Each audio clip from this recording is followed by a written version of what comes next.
So hello everyone, स्वागत है आप सभी का शिक्षा धारा एकेडमी यूट्यूब चैनल पर। इस वीडियो में हम लोग पढ़ेंगे, जैसा कि हम लोग निरंतर रूप से अभी पढ़ते हुए आ रहे हैं, गुप्त वंश एवं उनके उत्तराधिकारी।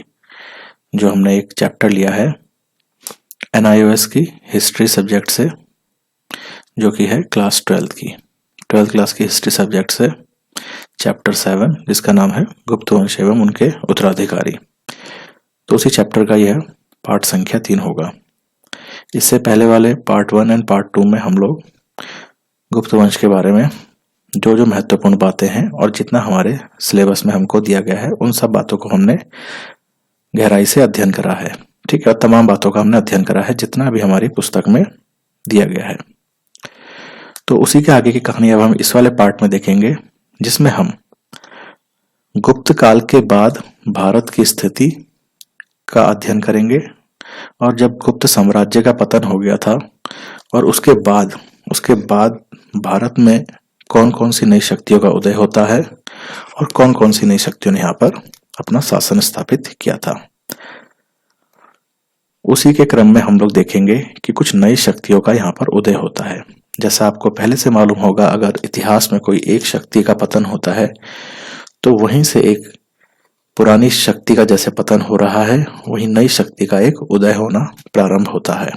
तो जैसे ही गुप्त काल का पतन होगा तो कुछ नई शक्तियां, कुछ नए शासन, कुछ नए वंश भारत के अनेक अनेक कोनों पर अपना शासन करना शुरू करेंगे।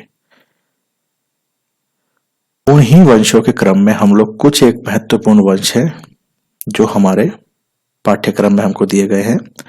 तो उसमें एक रहेगा हमारा मैत्रक वंश, एक रहेगा मौखरी वंश, एक रहेगा पुष्यभूति वंश, एक रहेगा चालुक्य वंश, एक रहेगा पल्लव वंश और एक रहेगा हमारा वाकाटक वंश। तो महत्वपूर्ण रूप से अगर हम देखें तो हमने गुप्त साम्राज्य के पतन के बाद जो नई शक्तियों का उदय हो रहा है, उसमें यही महत्वपूर्ण वंश हैं या शक्तियां हैं जिन्होंने गुप्त वंश के बाद अब भारत में ये लोग शासन करना शुरू करेंगे।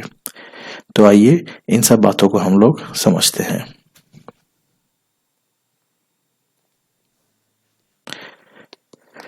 यहां पर आपके सामने जैसा आप देख रहे होंगे, भारत का मानचित्र है। इसमें अगर आप देखें तो अगर आप लोगों को याद हो तो लगभग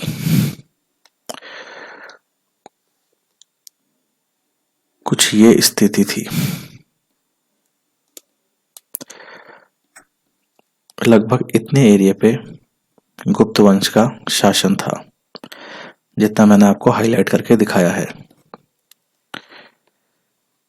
किंतु ऐसा हुआ कि समय के साथ साथ गुप्त वंश के जो आगे की पीढ़ी बढ़ती गई, जहां आपने देखा कि एक जमाने पर चंद्रगुप्त जैसे प्रतापी राजा रहे हैं, लेकिन जैसे जैसे एक समय ऐसा भी आएगा कि वो वृद्ध अवस्था के होंगे, उनके बच्चे आएंगे, फिर वो बच्चे अपने बुढ़ापे की ओर बढ़ेंगे, फिर उनके बच्चे आएंगे। तो इस हिसाब से जो आगे आने वाला वंश था, वो लोग अपने पूर्वजों की तरह इतने सक्षम नहीं रहे कि वो लोग इस साम्राज्य को या इस साम्राज्य की जो स्थिति थी, जो इनके पूर्वजों ने इनको बनाकर दी थी, उसको यह बरकरार रख सके।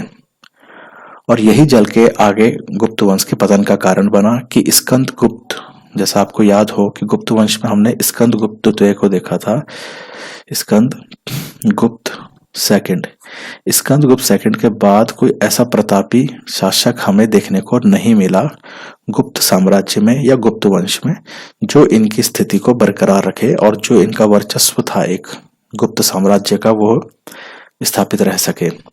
इसी के फलस्वरूप यहाँ पर जो छोटी छोटी शक्तियां थी, उनका उदय होता है। भारत के अलग अलग कोनों पर अनेक अनेक छोटी शक्तियों का उदय होता है और गुप्त वंश का यहाँ पर पतन हो जाता है। तो इससे पहले वाले वीडियो के अंतिम में मैंने आपको समझाया था कि गुप्त वंश के पतन का कारण क्या था, जिसमें मैंने आपको बताया था कि लगातार हूणों के आक्रमण हो रहे थे। हूणों के आक्रमण, साथ ही साथ आर्थिक स्थिति भी कमजोर थी, मतलब फाइनेंशियल पोजीशन भी उनकी इतनी मजबूत नहीं थी। ठीक है, और ये आर्थिक स्थिति इतनी कमजोर थी, इस बारे में हमें मालूम चलता है जो स्कंदगुप्त के बाद के जो समय के जो सिक्के हैं, उसमें गुणवत्ता की कमी मतलब जो सिक्के चलाए जा रहे थे उस समय पर, जब गुप्त वंश का पतन होने वाली जो स्थिति, जो समय आ चुका था, उस समय के आसपास हमने देखा कि जो सिक्के चला करती थी, जो मुद्राएं चली करती थी, वो मिलावट किस्म के सिक्के थे। उसमें मिलावटी किस्म के सिक्के थे, मतलब सिक्कों में सोने की मात्रा कम है, जो सोना होता है वह कम है और बाकी चीजों की उसमें मिलावट करी गई है। साथ ही साथ ये आर्थिक कमजोरी का एक बहुत महत्वपूर्ण हमारे पास एक संकेत है कि ये लोग आर्थिक रूप से बहुत कमजोर हो गए थे। इसी कारणवश ये लोग जो अपने सिक्के चलवाते थे, जो सिक्के बनाने लग गए थे, उसमें ये लोग सोने की बहुत कम मात्रा रख के मिलावटी स्तर पर ज्यादा कार्य करते थे। साथ ही साथ ये लोग भूमि दान करने लग गए थे, जमीन दान करने लग गए ब्राह्मणों को, या धार्मिक संस्कार या जितने भी धार्मिक कार्यक्रम हैं उनके लिए। और साथ ही साथ जो भूमि ये दान कर रहे थे, उस भूमि का उत्तराधिकारी भी उन्हीं को बना दिया कि भाई अब इस जमीन का सारा हेडेक और सारी कमाई भी आप ही की हो गई है। साथ ही साथ ये लोग जिनको वेतन देना होता था, जो इनके कार्यकारी हैं, जो इनके अंदर कार्यकर्ता हैं, जो लोग इनकी फौज में या सेना में इनके अंतर्गत जो लोग कार्य करते हैं, जो लोग नौकरी करते हैं, अब भाई नौकरी के बदले वेतन तो देना पड़ेगा, सैलरी तो देना पड़ेगा ना, बिना सैलरी के कौन काम करेगा। तो ऐसी स्थिति आ गई थी कि सैलरी नहीं दी जाने लगी। अब हो गई नहीं तो भाई साहब क्या करना शुरू कर दिया, जमीनें दान करने लग गए कि भाई तुम्हारी इतने महीने की सैलरी है, ये लो, ये जमीन का टुकड़ा तुम रख लो। तो इस तरह से ये लोग छोटे छोटी शक्तियों को एक तरह से खुद ही पैदा कर रहे थे। जो गुप्त वंश के उत्तराधिकारी जो बाद के हमने देखे हैं, जो स्कंदगुप्त के बाद आए मुख्य तौर पर, इसके बाद जो इनका बेटा आया होगा, इनके बेटे का बेटा, तो ये सब लोग इतने सक्षम नहीं थे, इतने उनकी तरह जैसे इनके पहले वाले जो वंशज रहे हैं, इतने संघर्षशाली और इतने सक्षम और इतने बलशाली और इतने अपने कार्य में निपुण कि अपने हर कार्य को कर पा रहे थे, अपने शासन व्यवस्था को, प्रशासन व्यवस्था को, अपने साम्राज्य को विस्तार कर रहे हैं। तो ये एक तरह से आप समझिए कि ये लोग उतने सक्षम नहीं थे उनकी तरह। और इन्हीं लोगों के कारण जो एक समय ऐसा आ जाता है कि गुप्त वंश का पतन हो जाता है। तो ये बातें मैं आपको इससे पहले वीडियो में समझा चुका हूं कि गुप्त वंश के पतनों के कारण क्या क्या थे।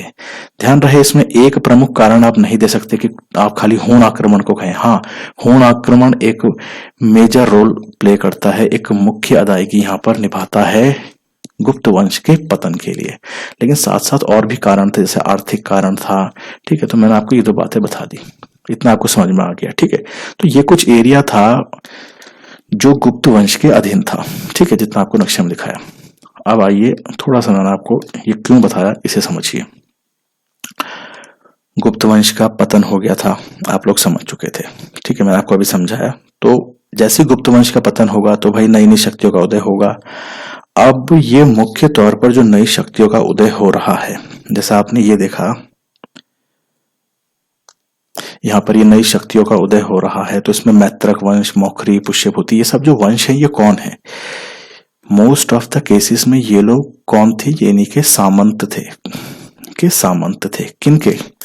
गुप्तों के सामंत थे। मतलब भाई पहले गुप्त शासन, जब आपने अगर ये चैप्टर स्टार्टिंग से पढ़ा हो तो पार्ट फर्स्ट में मैंने आपको बताया था कि जब गुप्त साम्राज्य का विस्तार हो रहा था तो एक ऐसा समय आया था कि कुछ एक ऐसे राजा लोग थे, उन लोगों ने बिना युद्ध करे ही गुप्तों के आगे हार मान ली और उनके अधीन रहने का फैसला कर लिया कि भाई हम आपसे युद्ध नहीं करेंगे, हम आपके अधीन ही कार्य करेंगे, हमारे क्षेत्र में हमको ही रहने दीजिए, यहाँ से जितनी कमाई होगी उसका टैक्स आपको समय समय पर देते जाते रहेंगे हमारे द्वारा।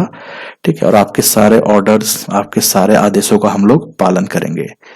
तो ये सब उनके अधीन आ गए थे, समझ रहे हो। अब गुप्त राजा यहाँ बैठा हुआ है तो जितने भी एरिया होंगे ये सब इनके सामंत कहलाएंगे, जो इनके अंडर काम कर रहे हैं ये सब सामंत हैं। लेकिन जब आपने देखा कि ये जो सामंत बने हैं भाई, ये इनकी पावर के आगे ही तो बने, इनकी शक्ति के आगे ये लोग अपने आप को कमजोर समझते थे। ये गुप्तों की शक्ति के आगे जितने भी इनके अंतर्गत आ गए थे क्षेत्र, अब जब शक्ति ही खत्म हो गई, अब वो वाले शासक रहे ही नहीं और जो नए शासक आ रहे हैं वो इतने कमजोर हैं, तो क्या हुआ, जो शक्तियां थी जिन्होंने इनके अंडर आने के लिए कहा था भाई हम आपके अधीन रह करके कार्य करेंगे, आपको टैक्स देंगे, अब उन्होंने देख लिया कि भाई अब तो जो राजा बना हुआ है गुप्त वंश का मेन, वो कुछ है नहीं, इसको तो हम ऐसे ही हरा देंगे। तो इन्होंने अपनी अपनी टेरिटरी में शासन करना खुद शुरू कर दिया कि भाई अब हम ही हैं अपने क्षेत्र के राजा, अब हम तुम्हारे अंतर्गत कुछ नहीं हैं। और यही जो छोटी छोटी शक्तियां हैं, यही छोटी छोटी शक्तियां आगे चल करके जो हम पढ़ रहे हैं नई शक्तियों का उदय, ये वही शक्तियां हैं। आई बात समझ में? एक बार दोबारा से समझते हैं। गुप्त वंश जब हमने शुरू में पढ़ा था तो आपको मालूम होगा कि इनके अंतर्गत बहुत से राजा ऐसे थे जिन्होंने बिना युद्ध के ही हार मान ली, बिना युद्ध के ही हार मान ली। और इन राजाओं ने क्या कहा गुप्त वंश को कि भाई हम आपके अंतर्गत रहना शुरू कर देंगे, हमें हमारे क्षेत्र में रहने दीजिए, हमारे क्षेत्र से जो भी कमाई होगी हम आपको समय समय पर उसका जो टैक्स होगा, जो कर होगा, जो टैक्स होगा वो हम आपको देते रहेंगे और हम लोग आपके सारे आदेशों का पालन करेंगे। ठीक है, तो इन सब ने गुप्त वंश के आगे हार मान ली थी। ठीक है, और ये हार मानने का जो मुख्य कारण था वो यही था कि गुप्त वंश काफी शक्तिशाली था और ये सब बातें ये लोग जानते थे। जो छोटे छोटे राजा थे, इन्हें पता था हम इनसे युद्ध में जीत सकते नहीं, तो भलाई इसी में है, पहले ही हार मान लो और इनके अधीन रह करके काम करना शुरू कर दो। अब लेकिन स्थिति कुछ और आ गई। जैसा मैंने आपको बताया कि स्कंदगुप्त के बाद गुप्त वंश में कोई एक ऐसा शक्तिशाली शासक रहा ही नहीं। तो ये जो छोटे छोटे राजा हैं, इन लोगों ने बोला भाई अब काय को हम तुमसे डरे, अब हम तुम्हारे अधीन नहीं हैं, अब अपनी टेरिटरी के हम ही राजा हैं और हम तुम्हें कोई टैक्स कोई कर नहीं देंगे, आज से हमारा अपना शासन शुरू, हम किसी का अंडर नहीं है, हम किसी का ऑर्डर नहीं मानेंगे। ठीक है, तो एक तो यही जो ये राजा थे, यही लोग एक तरह से इन्हीं वंशों में से कुछ लोग हैं। साथ ही साथ गुप्त वंश के कुछ ऐसे एरिया थे जहां पर इनके अपने सेनापति रहे होंगे या इन्हीं के फौज के जो प्रमुख रहे होंगे, जो इनकी फौज के प्रमुख रहे होंगे, इन्हीं लोगों ने अपने खुद के क्षेत्र बनाने शुरू कर दिए। क्योंकि मैंने आपको अभी थोड़ी देर बताया कि जब गुप्त वंश का पतन हुआ तो ये लोग सैलरी देने तक में सक्षम नहीं थे और इन्होंने सैलरी के बदले जमीन देना शुरू कर दिया कि भाई अपने सेनापति को मान लो, जो इनकी सेना का जो कमांडेंट है उसको बोल दिया कि भाई तुम्हारी ये सैलरी है, तुम इसके बदले ये जमीन का टुकड़ा रखो। अब जो कमांडेंट है उसने भाई वो जमीन का टुकड़ा तो रखा है, उसने वहां अपनी ही फौज बना के अपना ही वंश शुरू कर दिया। तो ये कुछ प्रमुख कारण थे जिसे मैंने आपको अभी बताया था। ठीक है, तो यही सब लोग हैं जो ये मैत्रक, मौखरी, पुष्यभूति, चालुक, पुल्लव वंश, ये इन्हीं के अधीन रहे हैं। और इन्हीं सब के लिए एक शब्द यूज होता है, उसे कहते हैं सामंत, कि ये गुप्तों के सामंत थे। मतलब ये जितने भी वंश हैं ये ऑलमोस्ट ज्यादातर ये गुप्तों के सामंत थे, मतलब गुप्तों के ही अंडर थे पहले। लेकिन जहां गुप्त वंश एक तरफ कमजोर पड़ता जाता है तो ये लोग अपने अपने एरियो पर अपना अपना शासन करना शुरू कर देते हैं। आसान शब्दों में कहें तो ये सब अब अपने क्षेत्र के खुद ही राजा बन गए। पहले ये सब लोग गुप्त वंश को रिपोर्ट करते थे उनके आगे। ठीक है, लेकिन अब जब गुप्त वंशी कमजोर तो भाई टाटा बाय बाय, अब से हम ही लोग हैं अपने क्षेत्र के राजा। तो ये बेसिक बात थी जो आपको समझानी इंपॉर्टेंट थी। ठीक है, तो गुप्त काल के बाद भारत की स्थिति में नई शक्तियों का उदय, उसमें मैत्रक वंश, मौखरी वंश, पुष्यभूति, चालुक्य, पल्लव व कटक, इन्हीं वंशों के बारे में अब हम आगे पढ़ेंगे। ठीक है, चलो उसे देखते हैं।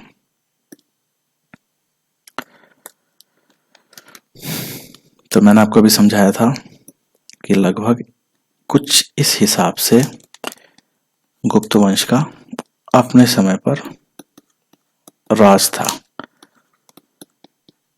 लगभग इतना भारत का हिस्सा गुप्त वंश के अधीन था। लेकिन जब पतन हो गया तो आपको बताया मैंने कि सारे एरिया अपने अपने में बट गए। ठीक है, तो अब गुप्त वंश के बाद जो स्थिति है हम उसको देखते हैं। आप ध्यान से देखें, आपको सारी बातें इसी मानचित्र के माध्यम से मैं सरल भाषा में समझा दूंगा। ये वाला जो एरिया है आपका, ये है आपका हरियाणा वाला एरिया। ठीक है, इसी के बगल में ये जो एरिया आ जाता है ये हमारा उत्तर प्रदेश वाला एरिया आ जाता है। तो ये आ गया हमारा यूपी। ठीक है, इस तरफ आप देखेंगे तो लगभग ये आ जाता है हमारा पंजाब वाला एरिया। इधर आप देखेंगे तो ये आ जाएगा हमारा गुजरात वाला एरिया। ठीक है, बराबर है बात। इसी के बगल में आप देखेंगे यहाँ पर तो ये आपको दिखेगा मालवा वाला एरिया, मालवा का क्षेत्र। ठीक है, अगर हम इधर पर देखें तो यहाँ पर हमें दिखता है आंध्र प्रदेश दक्षिण भारत में, और इस तरफ अगर हम देखना शुरू करें तो यहाँ पर हमें दिख जाएगा हमारा तमिलनाडु। ठीक है, बात समझ में आ रही है इतनी? ये जो आपको एरिया दिख रहा है, ये ब्राउन कलर से जो ये अलग सा हो रखा है, ये आज की तारीख में भारत का हिस्सा नहीं है और इसका नाम है बांग्लादेश। बांग्लादेश। किंतु स्थिति सामान्य इस तरह की हमेशा नहीं रही थी। ये तो हम आज का मैप देख रहे हैं, तो ये व्हाइट वाला हिस्सा तो इंडिया का एरिया है, बाकी जो ये क्रीम कलर से आपको शो करा रखा है ये विदेशी हैं, ये भारत का हिस्सा नहीं है। लेकिन जबकि हम बात कर रहे हैं जिस समय की, उस समय ये भी भारत का ही हिस्सा था। ठीक है, तो इसे बांग्लादेश कह लो या पूर्वी बंगाल कहते थे हम लोग अपने जमाने में पहले पे। तो ये जो पूरा बंगाल का हिस्सा हुआ करता था, ये इसे बंगाल विभाजन के नाम से भी जाना जाता था कि इसका बंटवारा कैसे हुआ, कैसे भारत से अलग एक बांग्लादेश जो पहले पूर्वी बंगाल था अलग हो गया। और ये अलग करने के पीछे अंग्रेजों का एक बहुत महत्वपूर्ण रोल था। तो उसको तो हम इंडियन नेशनल मूवमेंट जो हमारा चैप्टर है उसमें पढ़ेंगे, यहाँ पर हम उसके बारे में चर्चा नहीं करेंगे। तो ठीक है, तो मोटी बात यह है कि उस समय यह भी भारत का ही हिस्सा था। ठीक है, जो ये मैंने ब्लैक कलर से दिखा दिया है। ठीक है, तो उसे पूर्वी बंगाल कहते थे, आज हम बांग्लादेश कह देते हैं। तो ये कुछ स्थिति है उस समय की। अब मैंने आपको बताया कि पूरे एरिया पे लगभग गुप्त साम्राज्य का शासन था। गुप्त साम्राज्य के पतन के बाद इन क्षेत्रों पे जो जो मैंने आपको हाईलाइट करके दिखाए हैं, यहाँ पर कुछ अनेक अन्य शक्तियों का उदय होता है जिनके बारे में हमने अभी नाम पढ़े थे। तो अब हम मानचित्र में उनकी स्थिति देखते हैं कि कहां पर कौन सा वंश शासन कर रहा है। सबसे इंपॉर्टेंट आपको याद रखना है हरियाणा वाला क्षेत्र। हरियाणा वाले क्षेत्र में एक जगह पड़ेगी थानेश्वर। थानेश्वर, ठीक है, याद रखना। इस थानेश्वर के अंदर हमें मिलेगा देखने को एक वंश जिसका उदय होगा, वो है पुष्यभूति वंश। पुष्यभूति वंश।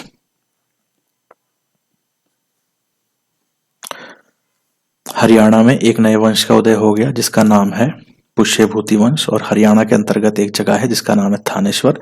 तो थानेश्वर का पुष्यभूति वंश। ठीक है, इतना क्लियर है। उत्तर प्रदेश में एक जगह है जिसका नाम पड़ेगा आपको कन्नौज। कन्नौज। इस कन्नौज के अंतर्गत एक वंश का उदय होगा जिसका नाम होगा मौखरी वंश।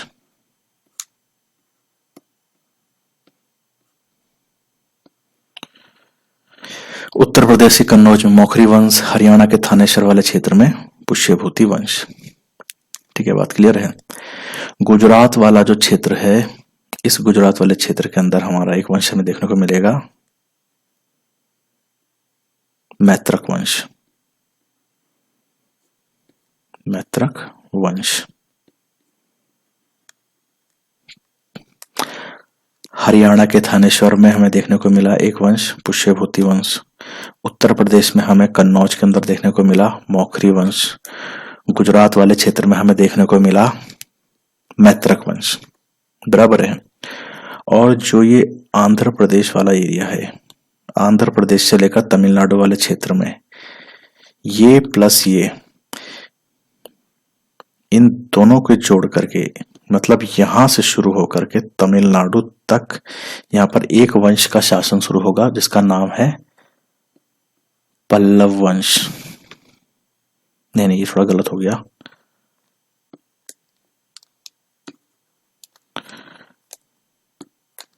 यहां पर आंध्र प्रदेश से तमिलनाडु तक आपका पल्लव वंश। ठीक है, यहां पर आ गया पल्लव वंश। ये दक्षिण भारत का क्षेत्र है, लगभग इधर से नीचे वाला क्षेत्र। दक्षिण भारत में हमें दो इंपॉर्टेंट वंश देखने को मिलेंगे। यहां पर एक वातापी कह लीजिए आप जगह का नाम, या बदामी कह लीजिए, इस जगह में हमें एक वंश देखने को मिलेगा जिसका नाम होगा चालुक्य वंश। चालुक्य वंश, ठीक है, क्लियर है। और इधर ही कहीं पर आपको देखने को मिल जाएगा वाकाटक वंश। वाकाटक वंश।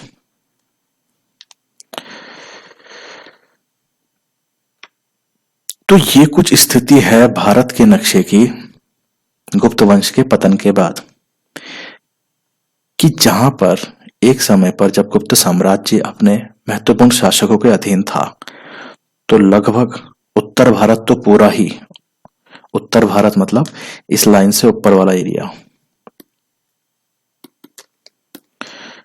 ये जो रेड कलर से लाइन है इससे ऊपर वाला पूरा क्षेत्र, यहां पर तो लगभग पूरे गुप्त वंश का ही शासन था। लेकिन जब गुप्त वंश का पतन होता है तो उत्तर क्या दक्षिण क्या सब जगह पर गुप्त वंश का शासक नहीं रहा, और गुप्त वंश का जो पूरा क्षेत्र था वह छोटी छोटी शक्तियों के अधीन बट गया। और इन शक्तियों में मुख्य तौर पर अधिकांश शक्तियां इनके सामंती थे, इन्हीं के अंतर्गत ही पहले कार्य किया करते थे। तो आपको मैंने यहाँ पर कुछ वंश दिखाए, जैसे ये हरियाणा वाले एरिया में पुष्यभूति वंश, उत्तर प्रदेश के कन्नौज वाले क्षेत्र में मौखरी वंश, गुजरात वाले क्षेत्र में मैत्रक वंश, दक्षिण भारत के बादामी वाले जगह पर आपको दिखाया एक चालुक्य वंश, दक्षिण भारत में एक और वाकाटक वंश, आंध्र प्रदेश से लेकर तमिलनाडु के मध्य आपको मैंने दिखाया, मतलब आंध्र प्रदेश से लेकर के तमिलनाडु तक पल्लव वंश का शासन था। तो हम लोगों ने मुख्य तौर पर इन्हीं वंशों के बारे में अब पढ़ना है कि इनमें से क्या क्या इनकी रणनीतियां रही हैं, कौन कौन से इनके शासक रहे हैं, या जो जो इनके बारे में महत्वपूर्ण बातें हैं इन नए वंशों के बारे में जिनका उदय हो गया है गुप्त वंश के पतन के बाद। इन सब वंशों के बारे में हमने पढ़ना है, ठीक है। तो एक वंश और है जिसको आपको समझना है, जैसे मैंने आपको ये बांग्लादेश वाला एरिया दिखाया, ये पहले भारत का ही हिस्सा था। तो यहां पर एक वंश है जिसका नाम है गौड़ वंश। एक गौड़ वंश है, ये आपकी बुक में नहीं है, लेकिन इस गौड़ वंश का कुछ एक रोल है इन सारे वंशों के बारे में। जब हम कहानी समझेंगे तो इसमें गौड़ वंश का एक रोल है, इसने भी कुछ अदायगी करी है। तो आपको बस इतना याद रखना है कि जो ये पूर्वी बंगाल वाला क्षेत्र है, आप बांग्लादेश नहीं कहेंगे, पूर्वी बंगाल के नाम से संबोधित करेंगे अगर आप परीक्षा में लिखते हैं। तो पूर्वी बंगाल वाले क्षेत्र पर एक शासन था, एक वंश का, जिसका नाम था गौड़ वंश। और इस गौड़ वंश का एक महत्वपूर्ण शासक बहुत शक्तिशाली था जिसका नाम था शशांक। इसके बारे में बस इतना ही याद रखो, बाकी इसका कहानी में क्या रोल है वो आपको आगे समझ में आ जाएगा, ठीक है। तो आप लोगों ने ये सब बातें समझ ली कि यहाँ पर क्या क्या कहानी थी, क्या क्या स्थिति हो गई थी भारत की गुप्त वंश के पतन के बाद, कौन कौन सी नई शक्तियों का उदय हो गया था भारत के अनेक अनेक कोने में, ठीक है। तो चलो अब हम एक एक कर करके इन सब वंशों के बारे में पढ़ते हैं, ठीक है। तो सबसे पहले हम लोग यहां पर पढ़ेंगे पुष्यभूति वंश के बारे में। पुष्यभूति वंश, पुष्यभूति वंश के बारे में हम लोग पढ़ेंगे, ठीक है। पुष्यभूति वंश की अगर आप लोकेशन की बात करें तो ये कहां पर था, ये हरियाणा के थानेश्वर में था, ठीक है। हरियाणा के थानेश्वर में था पुष्यभूति वंश, ठीक है।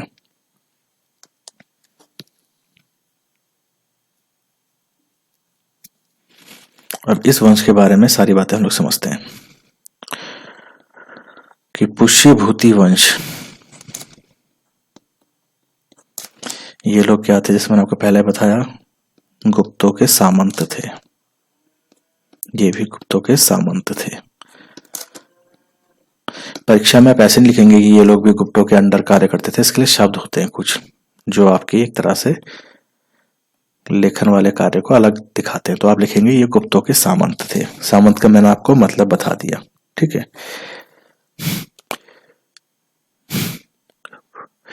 पुष्यभूति वंश, इसे मैं पीवी से लिखूंगा, आप लोग समझ जाना। पुष्यभूति वंश की जो राजधानी थी, पुष्यभूति वंश की जो राजधानी थी, यह शुरुआत में थानेश्वर थी। थानेश्वर शुरुआत में, ठीक है। शुरुआत में राजधानी थी थानेश्वर, किंतु बाद में जो राजधानी हो जाएगी वो हो जाएगी कन्नौज। बाद में राजधानी हो जाएगी कन्नौज।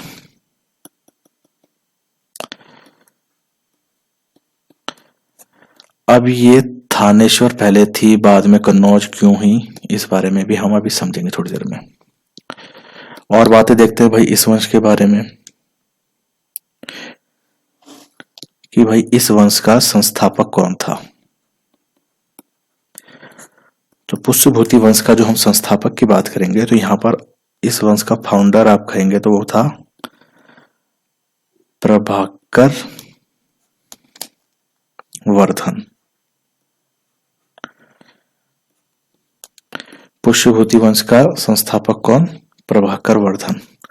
और प्रभाकर वर्धन ही एक ऐसा राजा रहा है पुष्यभूति वंश में जिसने महाराजा धीराज की उपाधि धारण करी थी। महाराजा धीराज की उपाधि धारण करी थी, मतलब और किसी ने इस वंश में महाराजा धीराज की उपाधि धारण नहीं करी थी। मतलब कई महाराजाओं का धीराज, कई महाराजाओं का भी महाराजा है। जो महाराजाओं में भी टॉप का महाराजा है उसे आप कह देंगे महाराजा धीराज। मतलब कई महाराजाओं को हरा के आ रखा है भाई ये, हर छोटा मोटा, ये सिर्फ महाराजा नहीं कहलाया जा सकता, ये महाराजाओं का भी धीराज है, उनका भी सुपीरियर है, उनमें भी सुप्रीम है महाराजाओं में भी, ठीक है। तो भाई साहब आपके हो गए प्रभाकर वर्धन इस वंश के संस्थापक, ठीक है। आप ध्यान रखें कि पुष्यभूति वंश के संस्थापक हैं आपके प्रभाकर वर्धन, और इनकी जो पत्नी होगी, इनकी जो वाइफ होंगी, इनकी पत्नी का नाम है, की पत्नी का नाम है यशोमती। यशोमती,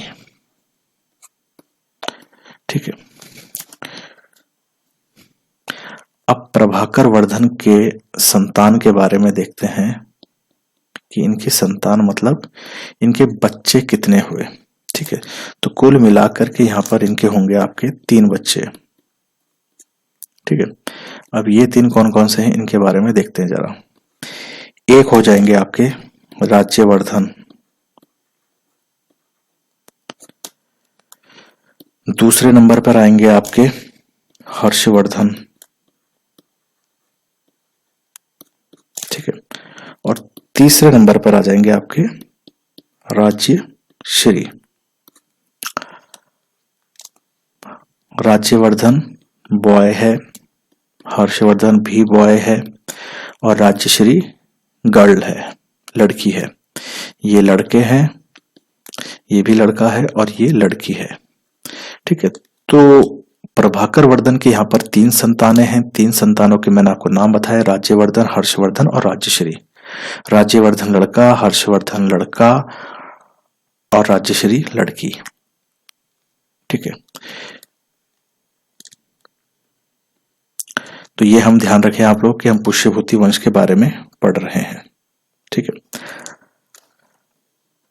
अब बात क्या है कि जो मैंने आपको अभी थोड़ी देर पहले बताया था,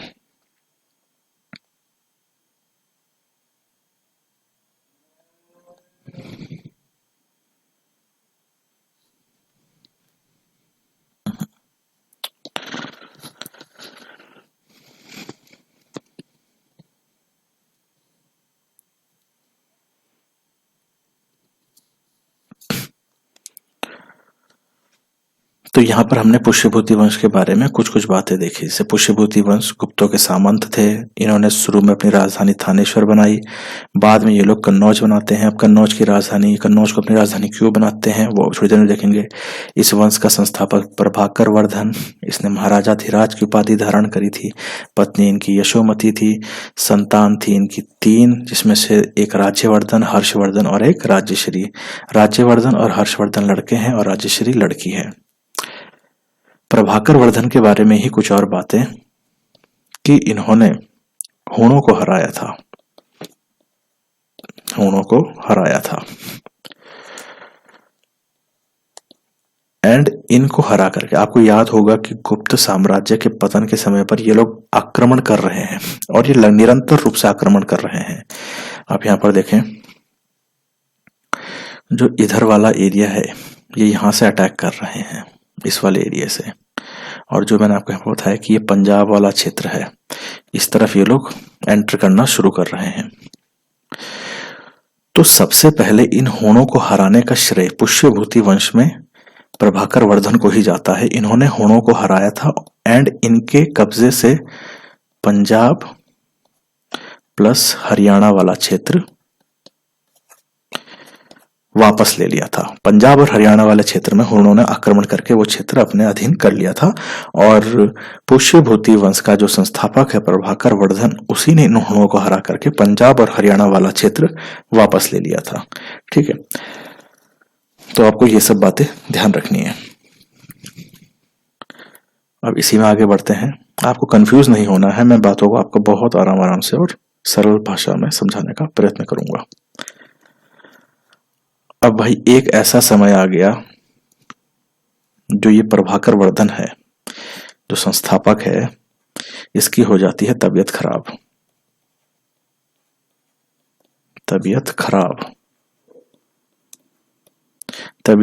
है। इलाज चल रहा है भाई साहब का। इलाज के दौरान ही इनकी मृत्यु, प्रभाकर वर्धन की मृत्यु, और जो इनकी पत्नी है यशोमती, ये होने चली जाती हैं सती। सती का मतलब ऐसा है, पति के साथ साथ अगर पति की मृत्यु हो गई है तो पत्नी भी जलती हुई चिता में अपने प्राणों की आहुति दे देगी, तो उसे कहते हैं सती प्रथा। हालांकि ये स्थिति या ये प्रथा आज की तारीख में नहीं है, खत्म कर दी गई है। तो उस समय पर यह स्थिति थी। तो प्रभाकर वर्धन की तबीयत खराब, इधर इनकी मृत्यु और इधर ये सती। ठीक है, साथ ही साथ यहां पर एक और खबर आती है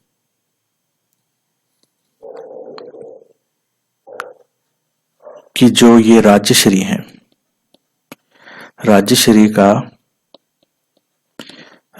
का विवाह कराया जाता है। राज्यश्री का विवाह कहाँ कराया जाता है भाई? राज्यश्री का विवाह कराया जाता है मौखरी वंश में। मौखरी वंश के राजा, जो मौखरी वंश का राजा है, उसके साथ इनका विवाह करा दिया जाता है और उसका नाम है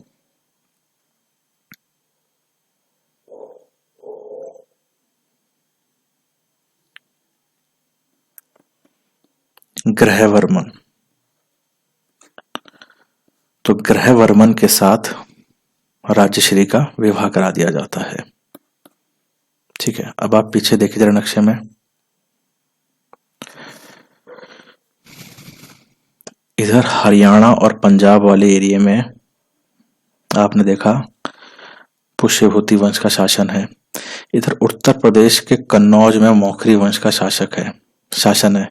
तो पुष्यभूति वंश और मौखरी वंश दोनों के बीच में संबंध हो गया। अब तो भाई समधि बन गए हैं, तो ये दोनों एक ही माने जाएंगे। अब तो आपस में थोड़ी लड़ाई करेंगे। तो इधर पुष्यभूति वंश और मौखरी वंश के संबंध बन जाते हैं वैवाहिक नीति के अंतर्गत। ठीक है, क्योंकि आपको मैंने बताया कि राज्यश्री जो प्रभाकर वर्धन है, प्रभाकर वर्धन प्रभाकर वर्धन की पुत्री जो है राज्यश्री, इनका विवाह हो गया है मौखरी वंश के राजा ग्रहवर्मन के साथ। ठीक है, इतना बात क्लियर है। चलिए इसमें आगे बढ़ते हैं।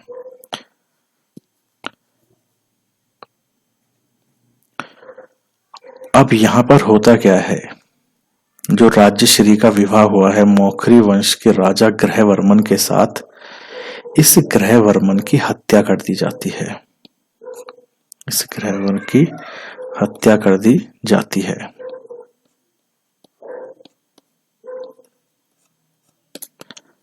अब हत्या किसके द्वारा करी जाती है, उस बात को आप थोड़ा सा देखिए।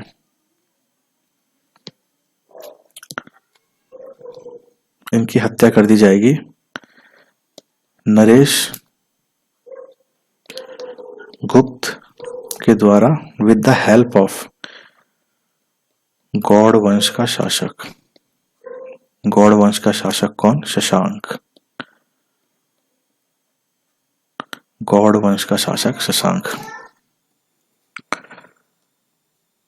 तो यहां पर आपने देखा कि राजश्री का जो विवाह होता है वो होता है मौखरी वंश के राजा ग्रहवर्मन के साथ, और इस ग्रहवर्मन की हत्या कर दी जाती है नरेश गुप्त के द्वारा with the help of Gauda वंश के शासक शशांक के द्वारा। मतलब नरेश गुप्त प्लस शशांक ने मिलकर के इनकी हत्या कर दी, और जो इनकी बहन है ये राज्यश्री, इसका अपहरण समझ लीजिए। इसको अपहरण करके सलाखों में डाल दिया, मतलब जेल में डाल दिया। ठीक है, इतना बात क्लियर है। राज्यश्री का विवाह हुआ मौखरी वंश के राजा ग्रहवर्मन के साथ। ग्रहवर्मन की हत्या कर दी जाती है नरेश गुप्त और शशांक के द्वारा। शशांक कौन था, गौड़ वंश का शासक। मैंने आपको यहाँ पर दिखाया था गौड़ वंश। इस तरफ ये जो ये वाला एरिया है, ये बांग्लादेश या पूर्वी बंगाल जिसे कहेंगे उस समय में। तो इस गौड़ वंश का एक शासक मैंने आपको बताया था शशांक नाम से, इसके द्वारा इसकी बहन के पति का हत्या कर दिया जाता है और राज्यश्री को जेल में डाल दिया जाता है। राज्यश्री को जेल में डाल दिया, इसके हस्बैंड को मार दिया है। अब भाई यहाँ पर दोनों भाई राज्यवर्धन और हर्षवर्धन दोनों क्रोधित। क्रोध में राज्यवर्धन जाते हैं बदला लेने कि भाई मैं दोनों को खत्म करके आऊंगा। लेकिन जो राज्यवर्धन है, राज्यवर्धन को मार देता है, मतलब इनकी मृत्यु कर देता है, इनको जान से मार देता है, इनके प्राण ले लेता है, इनकी हत्या कर देता है। कौन, शशांक। धोखे से कैसे भी इनको मार देता है। बराबर, बात क्लियर यहां तक। इधर बहन को किडनैप कर लिया है, बहन के पति को मार दिया है। छोटा भाई या बड़ा भाई दोनों क्रोधित, राज्यवर्धन चले गया बदला लेने, लेकिन शशांक ने उसे भी मार दिया। तो यहां पर आपको कुछ बातें देखने को मिल रही होंगी कि अब कौन बचा यहां पर। इनकी मृत्यु हो गई, इनको किडनैप कर लिया। अब सारी जिम्मेदारी किसके ऊपर आ गई है, हर्षवर्धन के ऊपर। लेकिन अब जिम्मेदारी का भार हर्षवर्धन कैसे उठाएं, उनके ऊपर कितनी समस्याएं आ रही हैं। इधर पिताजी की मृत्यु हो गई, जो प्रभाकर वर्धन थे, प्रभाकर वर्धन की मृत्यु हो गई। जो उनकी माता थी, माता सती हो गई हैं। राज्यश्री बहन को जेल में डाल दिया है। जो बहनोई हैं, ग्रहवर्मन बहन का पति, उसकी हत्या कर दी जाती है। भाई की भी हत्या कर दी गई है। तो हर्षवर्धन के ऊपर तो आप एक तरह से समझिए कि समस्याओं का पहाड़ टूट पड़ा है। तो क्या करे हर्षवर्धन यहां पर। तो इसीलिए मैंने आपको सबसे पहले हर्षवर्धन के बारे में पढ़ाया है, क्योंकि हर्षवर्धन ही एक ऐसा शासक निकलता है जो गुप्त वंश के बाद एक नई शक्ति के रूप में सबसे ज्यादा शक्तिशाली प्रतीत होता है। ठीक है, तो इसीलिए हम सबसे पहले हर्षवर्धन के बारे में पढ़ेंगे। यही सबसे महत्वपूर्ण है और इसके बारे में आपको अच्छे से मालूम होना चाहिए। और हर्षवर्धन या पुष्यभूति वंश के अंतर्गत ही सारे वंशों का कहीं ना कहीं से लिंक है। तो एक बार अगर हम पुष्यभूति वंश के बारे में पढ़ रहे हैं तो यहाँ पर आपने देखा होगा कि मौखरी वंश का भी कनेक्शन आ गया है। तो आगे चल के हमें मौखरी वंश समझने में भी दिक्कत नहीं आएगी। और भी बातें हैं, और भी वंशों के साथ इनके कुछ संबंध बनते हैं, तो वो सब बातें भी हमको पहले अगर हम पुष्यभूति वंश के बारे में पढ़ते हैं तो हमें समझने में आसानी होती है। ठीक है, तो यहाँ पर आपने कुछ एक स्थिति समझ ली है कि भाई जब हर्षवर्धन यहाँ पर अब शासन करने बैठेगा तो उसके सामने क्या स्थिति हो रही है। साथ ही साथ इसमें एक और चीज होती है कि हूणों ने, जो हूण आक्रमण है, हूण आक्रमणों ने इनका जो पश्चिम वाला एरिया है, इनके पश्चिम सीमाओं पर कब्जा करना शुरू कर दिया है। पश्चिम सीमा पर कब्जा मतलब इनकी कोई टेरिटरी, आपको ये ज्यादा याद नहीं रखना कि पश्चिम सीमा कौन सी है, वो तो मैं आपको समझा रहा हूँ कि इधर हूण आक्रमण से भी इनकी कुछ, अगर इनका शासन इतने एरिया में था तो इतने में से इतना सा एरिया हूणों ने कैप्चर करना शुरू कर दिया है इसी समय। तो ये सारी समस्याएं एक साथ ही आ रही हैं। किसके ऊपर? पुष्यभूति वंश के ऊपर। और पुष्यभूति वंश के ऊपर अगर हम पर्टिकुलरली किसी एक की बात करें तो वो कौन सा शासक है जिसके ऊपर इस सारी समस्या आ रही हैं, तो वो आपको याद रखना है कि वो है हमारे हर्षवर्धन। हर्षवर्धन, और इन्हीं के बारे में अब हमें सारी कहानी पढ़नी है। इससे पहले की रूपरेखा मैंने आपको आराम से सरल सरल शब्दों में समझाने की कोशिश करी है और मुझे लगता है आप लोगों को भी समझ में आया होगा, क्योंकि कहानी के तौर पर अगर हम इसको समझेंगे तो हमें आसानी होगी याद करने में भी। ठीक है, रट के या इस तरह से नहीं हो सकता ये चीज। ठीक है, तो यहां पर हम देख चुके हैं कि स्थिति क्या थी। ठीक है, तो अब जो बहन थी राज्यश्री, एक दिन खबर आती है कि ये कैद से भाग गई हैं। ये कैद से मतलब जो जेल था, जो कारागार था, वहां से भाग गई हैं। और ये खबर मिल जाती है हर्षवर्धन को। लेकिन ये भागकर जा कहाँ रही हैं? ये भागकर जा रही हैं सती होने। ये जा रही हैं सती होने। और ये सती, आपको मैंने बता दिया कि जो वाइफ होती है वो भी अपने प्राणों की आहुति दे देती है जलती हुई चिता में।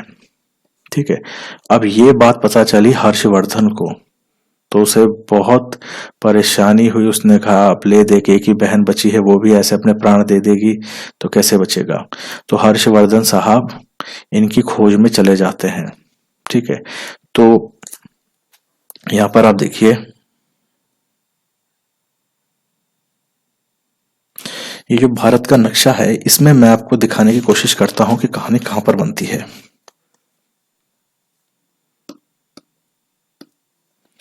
ये जो भारत का एरिया है, यहाँ पर अगर हम बीचों बीच देखें इस वाले एरिया में, यहाँ पर कहीं पर, तो इधर पर आपकी बहती है नर्मदा नदी। नर्मदा नदी, ठीक है, और इस नदी के दो तरफ पहाड़ हैं। इसको अलग कलर से करते हैं, एक सेकंड।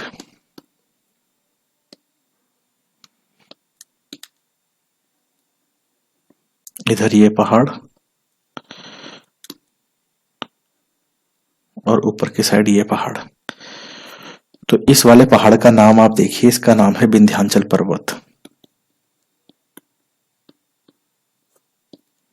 विंध्याचल पर्वत। और जो ये नीचे वाला है इसका नाम है सतपुड़ा पर्वत।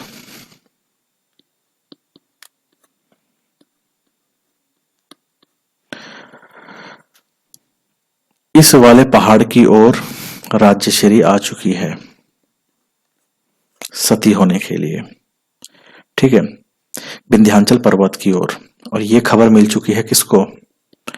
हर्षवर्धन को। और हर्षवर्धन अपनी बहन की खोज में चल पड़े हैं। ठीक है, किसकी तरफ? विंध्याचल पर्वत की ओर। अब विंध्याचल पर्वत की ओर जा रहे हैं तो उनको रास्ते में मिलते हैं एक बौद्ध भिक्षु। किनको?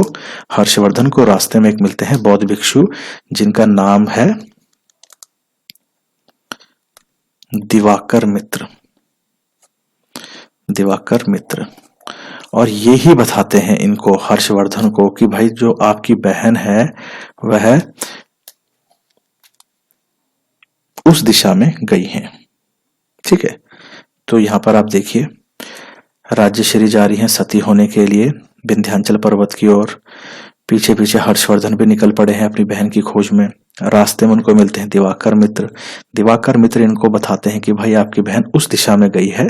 तो ये जो पर्वत में जा रहे हैं विंध्याचल पर्वत में, तो वहां पर किस डायरेक्शन में जा रही हैं वो डायरेक्शन दिवाकर मित्र बता देते हैं। और हर्षवर्धन जाकर के फाइनली अपनी बहन को रोक लेते हैं सती होने से। क्लियर बात? राज्यश्री कैद से भाग चुकी हैं, सती होने के लिए विंध्याचल पर्वत की ओर जा रही हैं। हर्षवर्धन को इस बात की जानकारी मिलती है और वो भी अपनी बहन के प्राण बचाने के लिए उनके पीछे पीछे चल पड़ते हैं। रास्ते में दिवाकर मित्र नाम के बौद्ध भिक्षु उनको मिलते हैं और उनको इस बारे में बताते हैं कि उनकी बहन किस दिशा में गई है। और फाइनली हर्षवर्धन जाके अपनी बहन राज्यश्री को बचा लेते हैं। इतना सब क्लियर है? ठीक है। अब जब बहन को बचा लिया तो एक समय ऐसा आ जाएगा कि हर्षवर्धन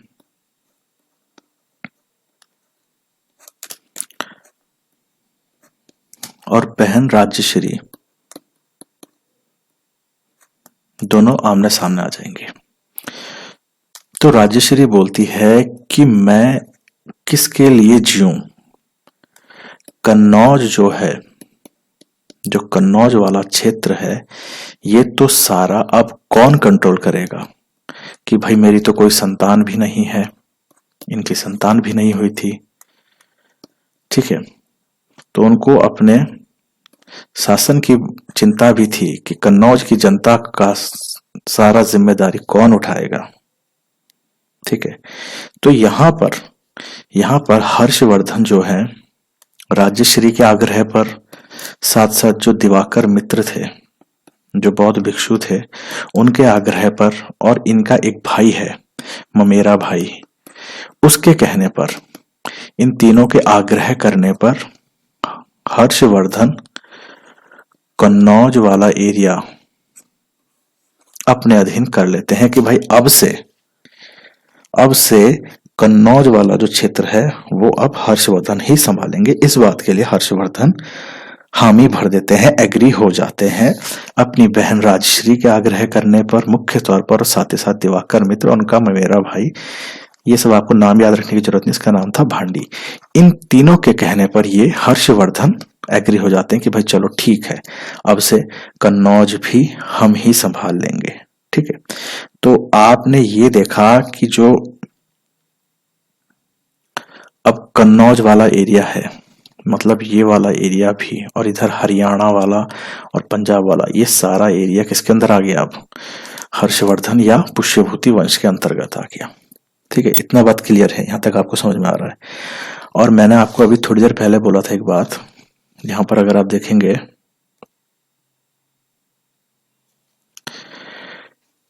कि जब हमने पुष्यभूति वंश के बारे में पढ़ना शुरू करा था तो मैंने कहा था इसकी लोकेशन थी थानेश्वर में, और इस वंश का जो राजधानी था शुरुआती में वो था थानेश्वर।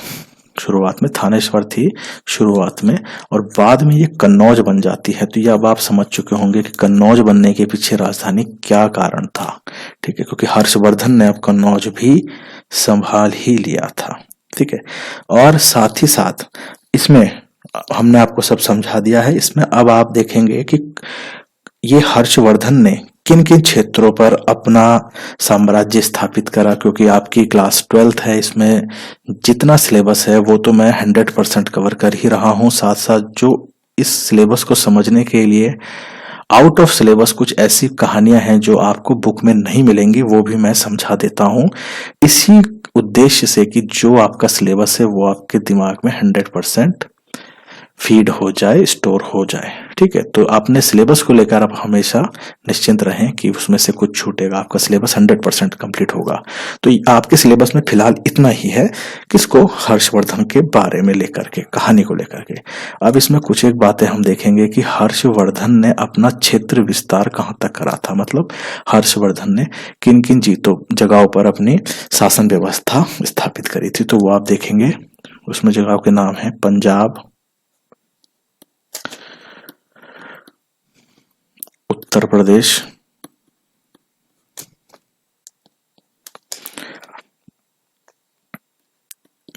बिहार, बंगाल और उड़ीसा। लगभग इन इन क्षेत्रों में उन्होंने अपना शासन स्थापित करा था। ठीक है, और अगर कहा जाए तो ऐसा भी कहा जाता है कि हर्षवर्धन ने लगभग संपूर्ण उत्तर भारत में अपना शासन बना दिया था एक समय पर। लगभग संपूर्ण उत्तर भारत में शासन, उत्तर भारत में शासन। और इसी के चलते कि हर्षवर्धन ने संपूर्ण उत्तर भारत का मतलब इस तरफ से ऊपर वाला जितना भी एरिया है, ये दक्षिण भारत है, ये इस लाइन से नीचे, इस लाइन से ऊपर वाले सारे एरिया पर हर्षवर्धन ने अपना शासन स्थापित कर लिया था। ठीक है, इतना बात क्लियर है। और इसी के कारण उत्तर भारत में इनका अधिकांश क्षेत्र इनके अधीन था। तो इन्हें एक उपाधि थी इनकी, जिसका नाम था उत्तर का देव, उत्तर का देव। तो अगर आपसे पूछा जाए कि भाई उत्तर का देव किसकी उपाधि थी या हर्षवर्धन की उपाधियों के बारे में बताएं, तो ये भी आपको मालूम होना चाहिए। साथ ही साथ हर्षवर्धन के बारे में एक बात और, वैवाहिक नीतियों में इन्होंने अपनी पुत्री का विवाह, जो इनकी पुत्री थी, हर्षवर्धन ने अपनी पुत्री का विवाह ध्रुव सेन सेकंड से करवाया था। और ये ध्रुव सेन सेकंड कौन थे, ये थे भाई आपके मैत्रक वंश वाले। ठीक है, ध्रुव सेन सेकंड कहाँ के थे, मैत्रक वंश वाले, ये मैत्रक वंश के राजा थे। तो मैत्रक वंश भी यहाँ पर इन्हीं का एक तरह से समधि बन गया, रिश्ता बन गया। तो हर्षवर्धन ने अपनी पुत्री का विवाह अगर आपसे पूछा जाए तो आपको ये पता होना चाहिए कि उन्होंने ध्रुव सेन सेकंड से करा था। और ये ध्रुव सेन सेकंड कौन था, मैंने आपको बता दिया, मैत्रक वंश का था। और मैत्रक वंश की स्थिति आपने, अगर वो नक्शा आपको याद हो तो उस नक्शे में जो ये गुजरात वाला एरिया है, यहाँ पर था मैत्रक वंश। ठीक है, यहाँ पर था मैत्रक वंश। तो आपको जो इससे पहले जो वो दिखा रखा है वीडियो में वो नक्शे का, तो उसमें आप वो लोकेशन का स्क्रीनशॉट लेके अपने पास सेफ रख लें, ताकि आप जब पढ़ें आगे भी या अपने नोट्स बनाएं तो आपको इजीली बातें समझ में आ जाए। ठीक है, चलिए आगे बढ़ते हैं।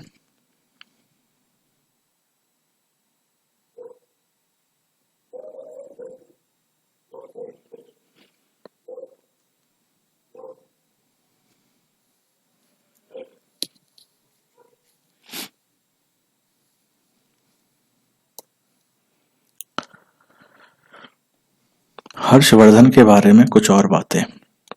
जैसा कि आपने अभी देखा कि इसे उत्तर का देव की उपाधि तो देरी की थी, उत्तर का देव की उपाधि तो देरी की थी क्योंकि इसने संपूर्ण उत्तर भारत में अपना शासन स्थापित कर रखा था। ठीक है, हर्षवर्धन की एक चाह थी कि वह दक्षिण भारत पर भी विजय हासिल करे, दक्षिण भारत पर भी विजय हासिल करे, दक्षिण भारत पर भी विजय हासिल करे। तो इसके लिए इसकी एक और बात है कि आप इसे नक्शे में देखें पहले।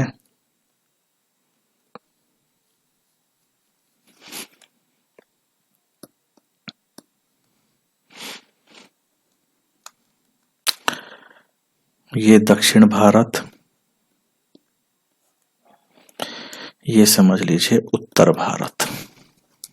इस वाले क्षेत्र पर तो हर्षवर्धन की विक्ट्री है, यहाँ पर तो हर्षवर्धन जीता हुआ है, कोई दिक्कत नहीं। लेकिन ये अब बढ़ा दक्षिण की ओर बढ़ता है और यहाँ पर ये चाहता था कि मैं दक्षिण तक अपना साम्राज्य को स्थापित करूं। लेकिन यहाँ पर जैसे मैंने आपको पहले बताया कि यहाँ पर जगह है, यहाँ पर चालुक्य वंश था, यहाँ पर यहाँ पर था एक चालुक्य वंश। इस चालुक्य वंश का संघर्ष होगा, युद्ध होगा किसके साथ? हर्षवर्धन का जो पुष्यभूति वंश है, पुष्यभूति वंश। इधर पुष्यभूति वंश और चालुक्य वंश दोनों के बीच में होगा युद्ध, ठीक है। क्योंकि यहाँ पर बीच में मैंने आपको अभी थोड़ी देर पहले बताया, जो राज्यश्री थी वो सती होने जा रही थी, तो यहाँ पर एक नर्मदा नदी बहती है, इसके इस तरफ विंध्याचल पर्वत था, इधर विंध्याचल पर्वत है, और ये नीचे वाला पहाड़ था सतपुड़ा पर्वत, सतपुड़ा पर्वत। तो ये नदी ने ही एक तरह से दोनों की टेरिटरी का डिवीजन कर रखा था। और जब हर्षवर्धन दक्षिण की ओर कूच करेगा युद्ध करने के लिए, तो दक्षिण की तरफ से जाएगा चालुक्य वंश। अब इस चालुक्य वंश की तरफ से आपका कौन जाएगा?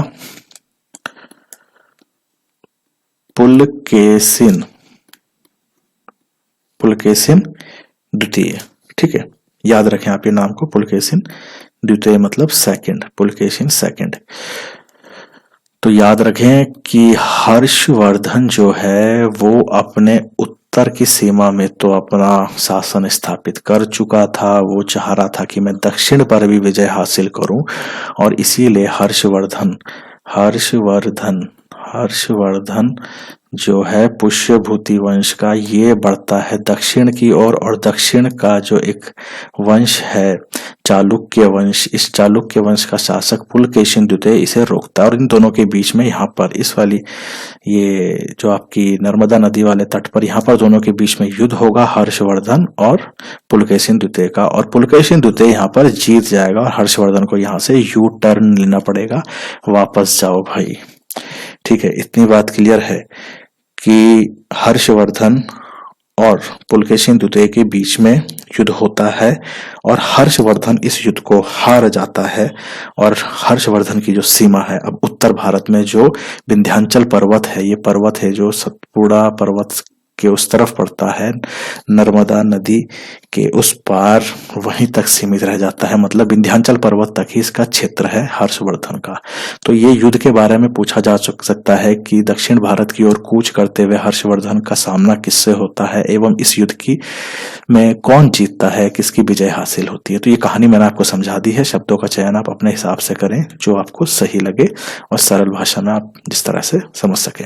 तो पुलकेशिन द्वितीय द्वारा हर्षवर्धन को हरा दिया जाता है। और इस बात का उल्लेख कहाँ है, मतलब आज हम ये बात पढ़ रहे हैं तो इस बात के बारे में हमें कहाँ से मालूम पड़ रहा है? तो ये जानकारी हमें मिलती है भाई अभिलेख से। मतलब पहले के समय पर जो राजा महाराजाओं के बीच में जो भी घटनाएं घटी हैं, जो भी उनके समय पर वो कानून बनाते थे, नियम बनाते थे, किस तरह की बातें करते थे, सरकारी फरमान है, आदेश है, उनको वो गुदवा देते थे। कहीं लोहे के खंबे होंगे, कहीं पत्थरों पे लिखवा देंगे। तो ये अभिलेख हैं जो चीजों को खुदाई कर करके उसमें बातों को लिखा जाता है। इस सब बातों से आप परिचित हैं, मैंने आपको पहले भी कई बार समझा रखा है। तो ये हर्षवर्धन और ये पुलकेशिन द्वितीय के बीच में युद्ध होता है, और इसमें विजय पुलकेशिन द्वितीय की होती है, इसकी जानकारी मिलती है ऐहोल अभिलेख, ऐहोल अभिलेख, ऐहोल अभिलेख, ऐहोल अभिलेख से हमें इसकी जानकारी मिलती है। और ये ऐहोल अभिलेख स्थित है आपका कहाँ? कर्नाटका में, कर्नाटका में, कर्नाटका में, ठीक है। कर्नाटका में ये स्थित है ऐहोल अभिलेख, जिससे हमें ये जानकारी मिलती है, ठीक है। ये पुष्यभूति वंश के बारे में थोड़ी सी और बातें भी जानते हैं कि हर्षवर्धन के बारे में, मुख्य तौर पर हर्षवर्धन के बारे में जो हमें कहानी के बारे में मालूम पड़ता है, तो इसकी जानकारी के स्रोत हमारे पास क्या क्या है, मतलब सोर्स क्या है। हमारे को ये कहानी मालूम पड़ रही है कि कोई हर्षवर्धन नाम का भी है पुष्यभूति वंश में, और उसके और काल में कई प्रकार की घटनाएं घट रही हैं। उसका एक तरफ युद्ध हो रहा है चालुक्य वंश के द्वारा, वो हमने ऐहोल अभिलेख से मालूम पड़ा। लेकिन इस तरह की जो तमाम बातें हैं, बाकी जो बातें हैं हर्षवर्धन के बारे में, उसके बारे में हमें जानकारी कहाँ से मिल रही है? तो इसकी जानकारी में जो मुख्य दो सोर्स या दो स्रोत आते हैं, तो वो आपको जानने जरूरी है। एक तो भाई इनका एक दरबारी हुआ करता था, किसका? हर्षवर्धन का एक दरबारी है, और इसका नाम क्या है? बाणभट्ट, बाण भट्ट। ठीक है भाई, इनका एक दरबारी है बाण भट्ट, इसके द्वारा एक किताब लिखी गई है। उस किताब में मोस्टली बातें इनके बारे में लिखी गई हैं, जिसका नाम है हर्ष चरित्र।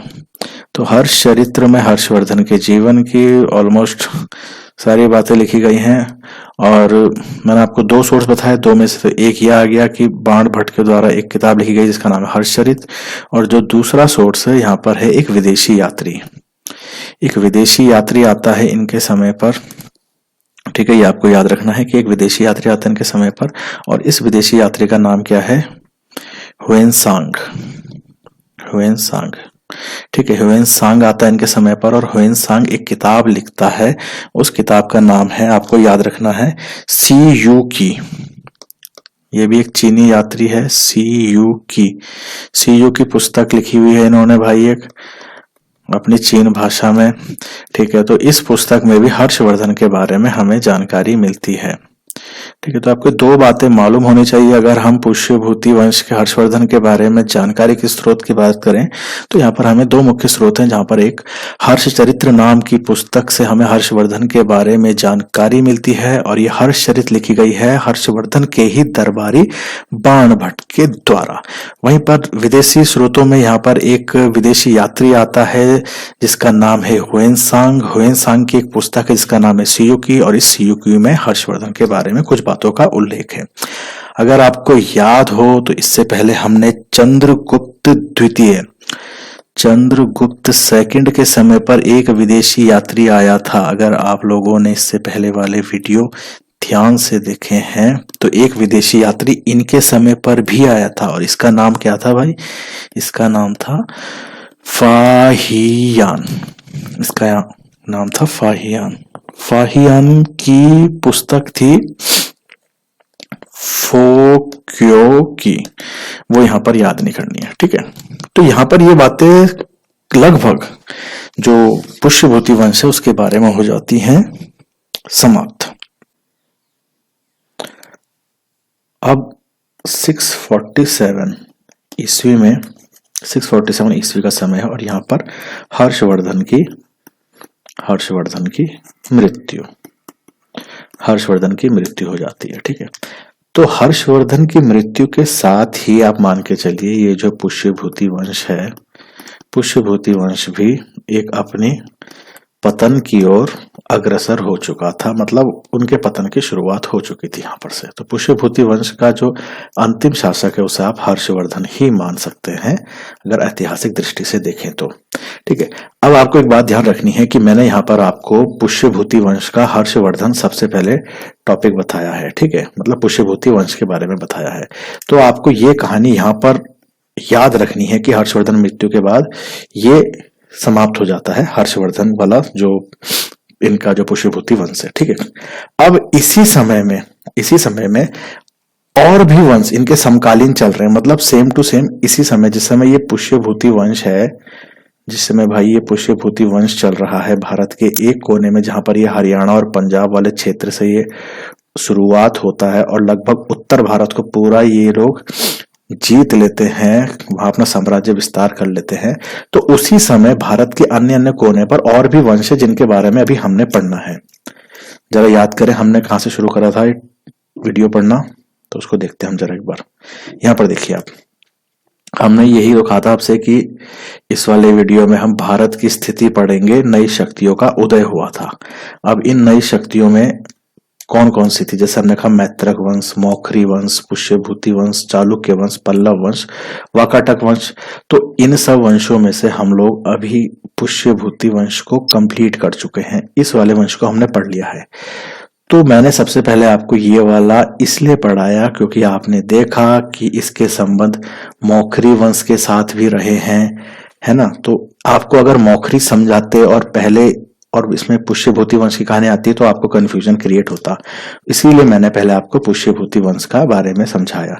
ठीक है, अब पुष्यभूति वंश के बाद हम एक एक करके ये बाकी जो वंश जैसे मैत्रक, मौखरी, चालुक्य, पल्लव, वाकाटक, इनके बारे में पढ़ेंगे। और इनके बारे में ज्यादा नहीं है, जरा सी बातें हैं जो आपको समझनी है और मैं आपको बहुत आसान तरीके से इनको समझा दूंगा। ठीक है, लेकिन आपको जो ध्यान रखना है, जो आपके लिए मोस्ट इंपॉर्टेंट बात आती है तो वो है पुष्यभूति वंश आता है। इसके बारे में आपको सारे नोट्स बना लेने हैं जिस तरह से मैंने आपको समझाया है।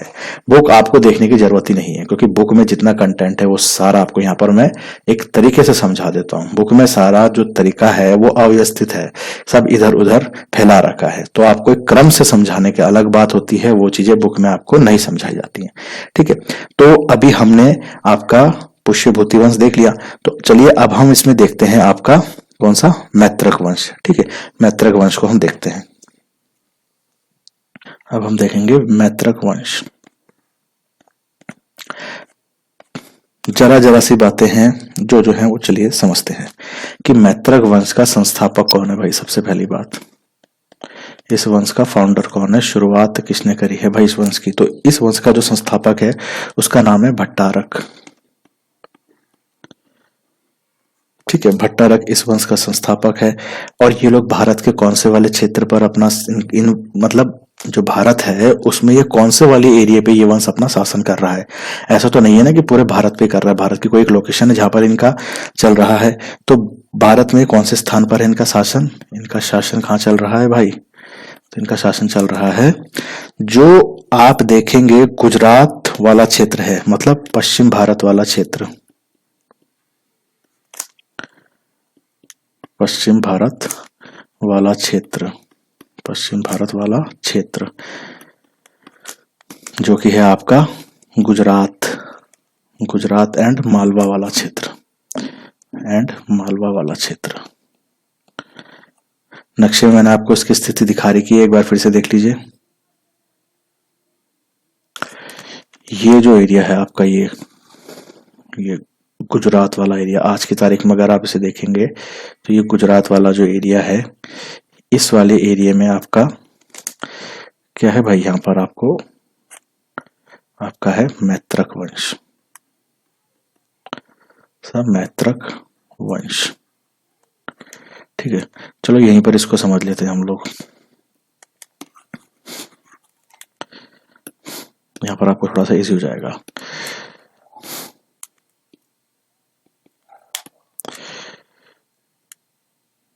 तो ये जो गुजरात वाला एरिया है इस तरफ पे है इनका शासन, तो इस जगह पर है भाई हमारा मैत्रक वंश, मैत्रक वंश। अब हमने इसमें क्या क्या पढ़ा उस बातों को यहीं पर समझ लेते हैं, आपको भी इजी हो जाएगा समझने में कि इस वंश का संस्थापक कौन था। संस्थापक है भट्टारक, भट्टारक। ठीक है, संस्थापक भट्टारक है। और इनकी स्थिति कहां पर थे ये, तो गुजरात एंड मालवा वाला क्षेत्र, लगभग आज की तारीख में इधर पे आपका एक गुजरात पड़ गया और इसी तरफ पे यहाँ पर ये आपका मालवा पड़ गया। ठीक है, मालवा। ठीक है, तो गुजरात और मालवे वाले क्षेत्र पर इनका वो था। ठीक है, राजधानी इन्होंने कहाँ बनाई अपनी भाई, राजधानी इन्होंने बनाई अपनी वल्लभी में, वल्लभी में, ये भी गुजरात के अंदर ही है। ठीक है, तो वल्लभी में इन्होंने अपनी राजधानी बनाई और इस वल्लभी में, इसी वल्लभी में क्या बोलते हैं, एक वल्लभी विश्वविद्यालय का भी निर्माण किया जाता है। इस वल्लभी में एक वल्लभी विश्वविद्यालय,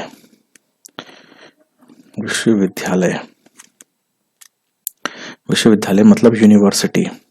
जैसा आज भी आप देखते हैं कि कुछ कुछ नेशनल यूनिवर्सिटी होते हैं, है ना, केंद्र स्तर की, जहां पर अनेक भारत के अलग अलग कोनों से बच्चे पढ़ने जाते हैं।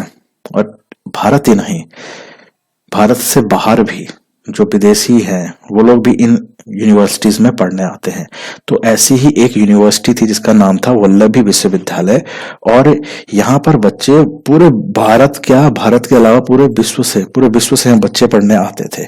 ठीक है, और इस विश्वविद्यालय में एक धर्मनिरपेक्ष नाम की शिक्षा दी जाती थी। मतलब कोई ऐसा नहीं है कि किसी धर्म के रिलेटेड ही पढ़ाया जाएगा कि इसी धर्म वाले बच्चे आएंगे, और इसी प्रकार की यहाँ पर शिक्षा दी जाती थी। वो एक अलग मुद्दा हो जाएगा, आपको इतना नहीं समझना। सिर्फ आप ये समझिए कि वल्लभी विश्वविद्यालय यहाँ पर एक यूनिवर्सिटी थी, कहाँ पर, जो ये वल्लभी वाली जगह है, और यहाँ पर एक वल्लभी विश्वविद्यालय था जहाँ पर अनेक अनेक प्रांतों से बच्चे पढ़ने आते थे। ठीक है, और ये इसीलिए इस जगह को एक तरफ से आप ये कह सकते हैं कि शिक्षा के क्षेत्र में या ज्ञान अर्जन का ये क्षेत्र बना, ये जो वल्लभी वाला क्षेत्र है। ठीक है, और मैत्रक वंश का जो एक शासन काल था उस समय ये एक ज्ञान अर्जन का क्षेत्र बना ये जगह। ठीक है, ठीक, इतना बात समझ में आ गया। ठीक है, अब इसी वंश का एक प्रमुख शासक है जिसका नाम है, क्योंकि देखो हर वंश में शासक तो कई होते हैं, लेकिन इतिहास में हम केवल उन्हीं लोगों के बारे में पढ़ते हैं जिन्होंने कोई ऐतिहासिक ऐसा काम करा हो। ठीक है, तो यहाँ पर एक प्रमुख शासक आता है जिसका नाम है ध्रुवसेन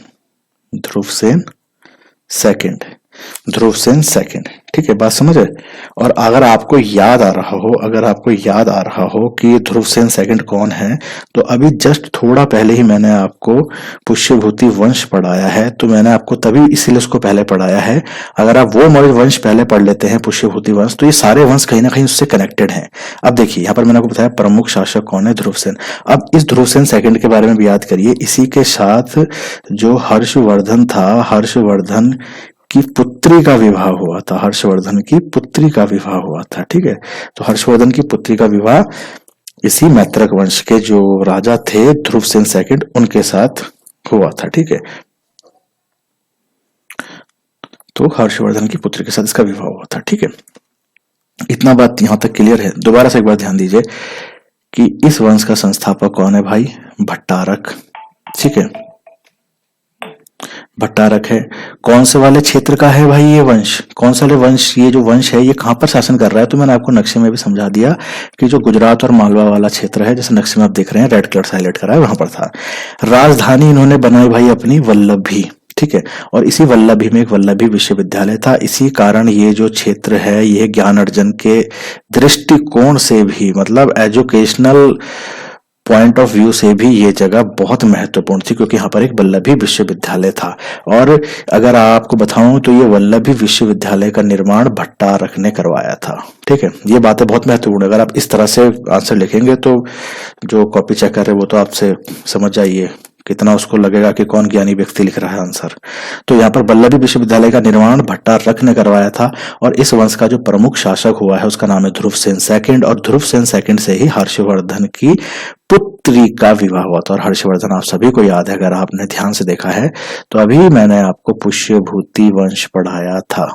ठीक है, तो उसको यहाँ पर नहीं करेंगे, सारी खिचड़ी पक जाएगी। ठीक है, तो हर्षवर्धन की पुत्री से इसका विवाह हुआ था।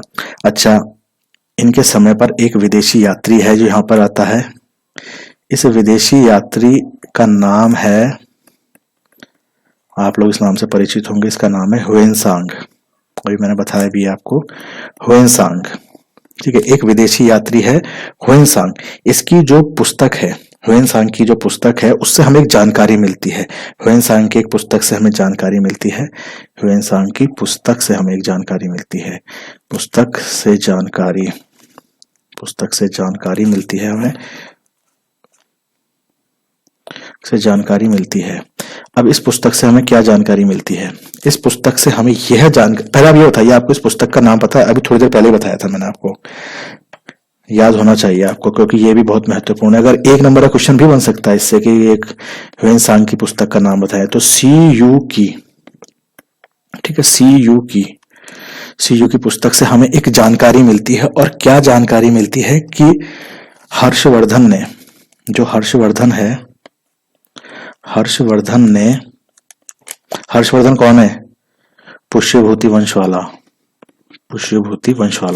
हर्षवर्धन ने एक प्रायोजित सभा कराई थी।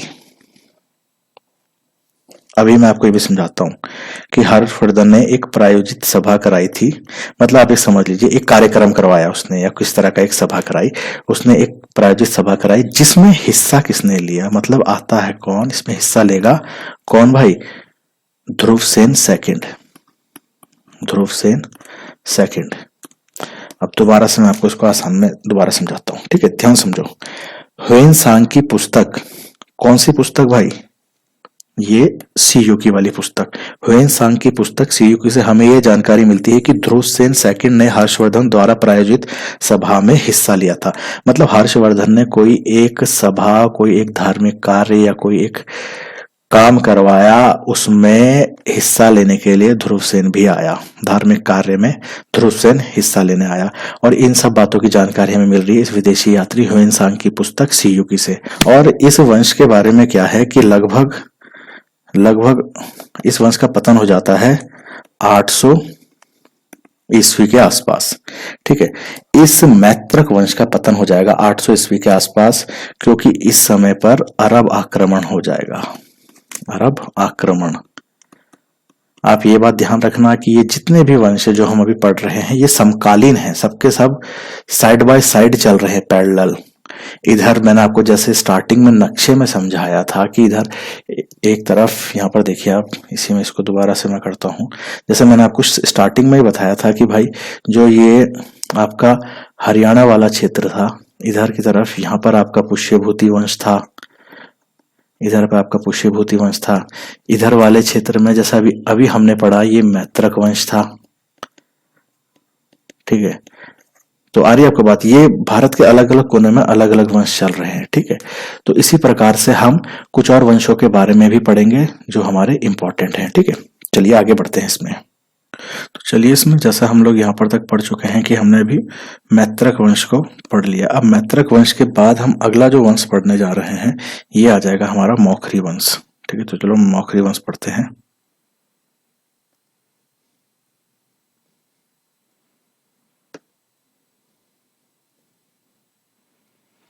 अब हम पढ़ेंगे इसमें मौखरी वंश, मौखरी वंश। जैसा मैंने आपको पहले बताया कि पुष्यभूति वंश जो थानेश्वर वाला है, जहाँ पर हर्षवर्धन है, वो ज्यादा इंपॉर्टेंट है, इसलिए उसके बारे में ज्यादा कहानी, उसने ऐतिहासिक कार्य करे हैं। ये बाकी वंशों के बारे में आपको ज्यादा इंपॉर्टेंट नहीं है, जरा जरा से टॉपिक है, बहुत जल्दी खत्म हो जाएंगे। तो सबसे पहले हम देखते हैं कि मौखरी वंश जो है इसका क्षेत्र कहाँ पर है।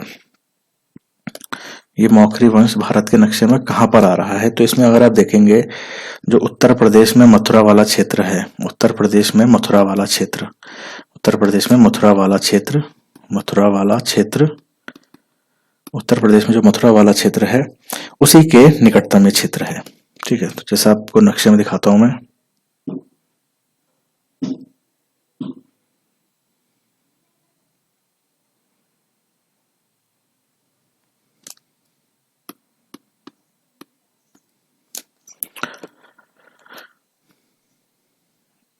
जो ये वाला एरिया है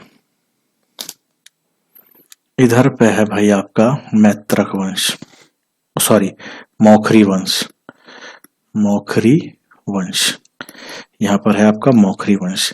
इस मौखरी वंश के बारे में क्या क्या बातें हैं कि भाई सत्ता, मतलब सत्ता का स्थान अब ले लेगा ये आपका मौखरी वंश। मौखरी वंश का मतलब जो, जैसा एक जमाने पे आपको याद होगा कि पाटलिपुत्र, पाटलिपुत्र काफी इंपॉर्टेंट था हर दृष्टिकोण से, हर कोई अपनी राजधानी पाटलिपुत्र बनाता था, और जिसने एक बार पाटलिपुत्र पे शासन कर लिया वो संपूर्ण भारत का एक तरह से शासक माना जाता था, ठीक है। तो वैसा ही होते होते एक समय ऐसा आ जाएगा कि सत्ता का केंद्र पाटलिपुत्र से हट करके अब क्या बन जाएगा, यही वाला क्षेत्र जहां पर मौखरी वंश है, जहां पर मौखरी वंश है। और ये मौखरी वंश कहां पर है, मैंने आपको अभी लिख के भी बताया कि उत्तर प्रदेश में मथुरा वाले क्षेत्र के आसपास एक जगह है जिसका नाम है कन्नौज, कन्नौज।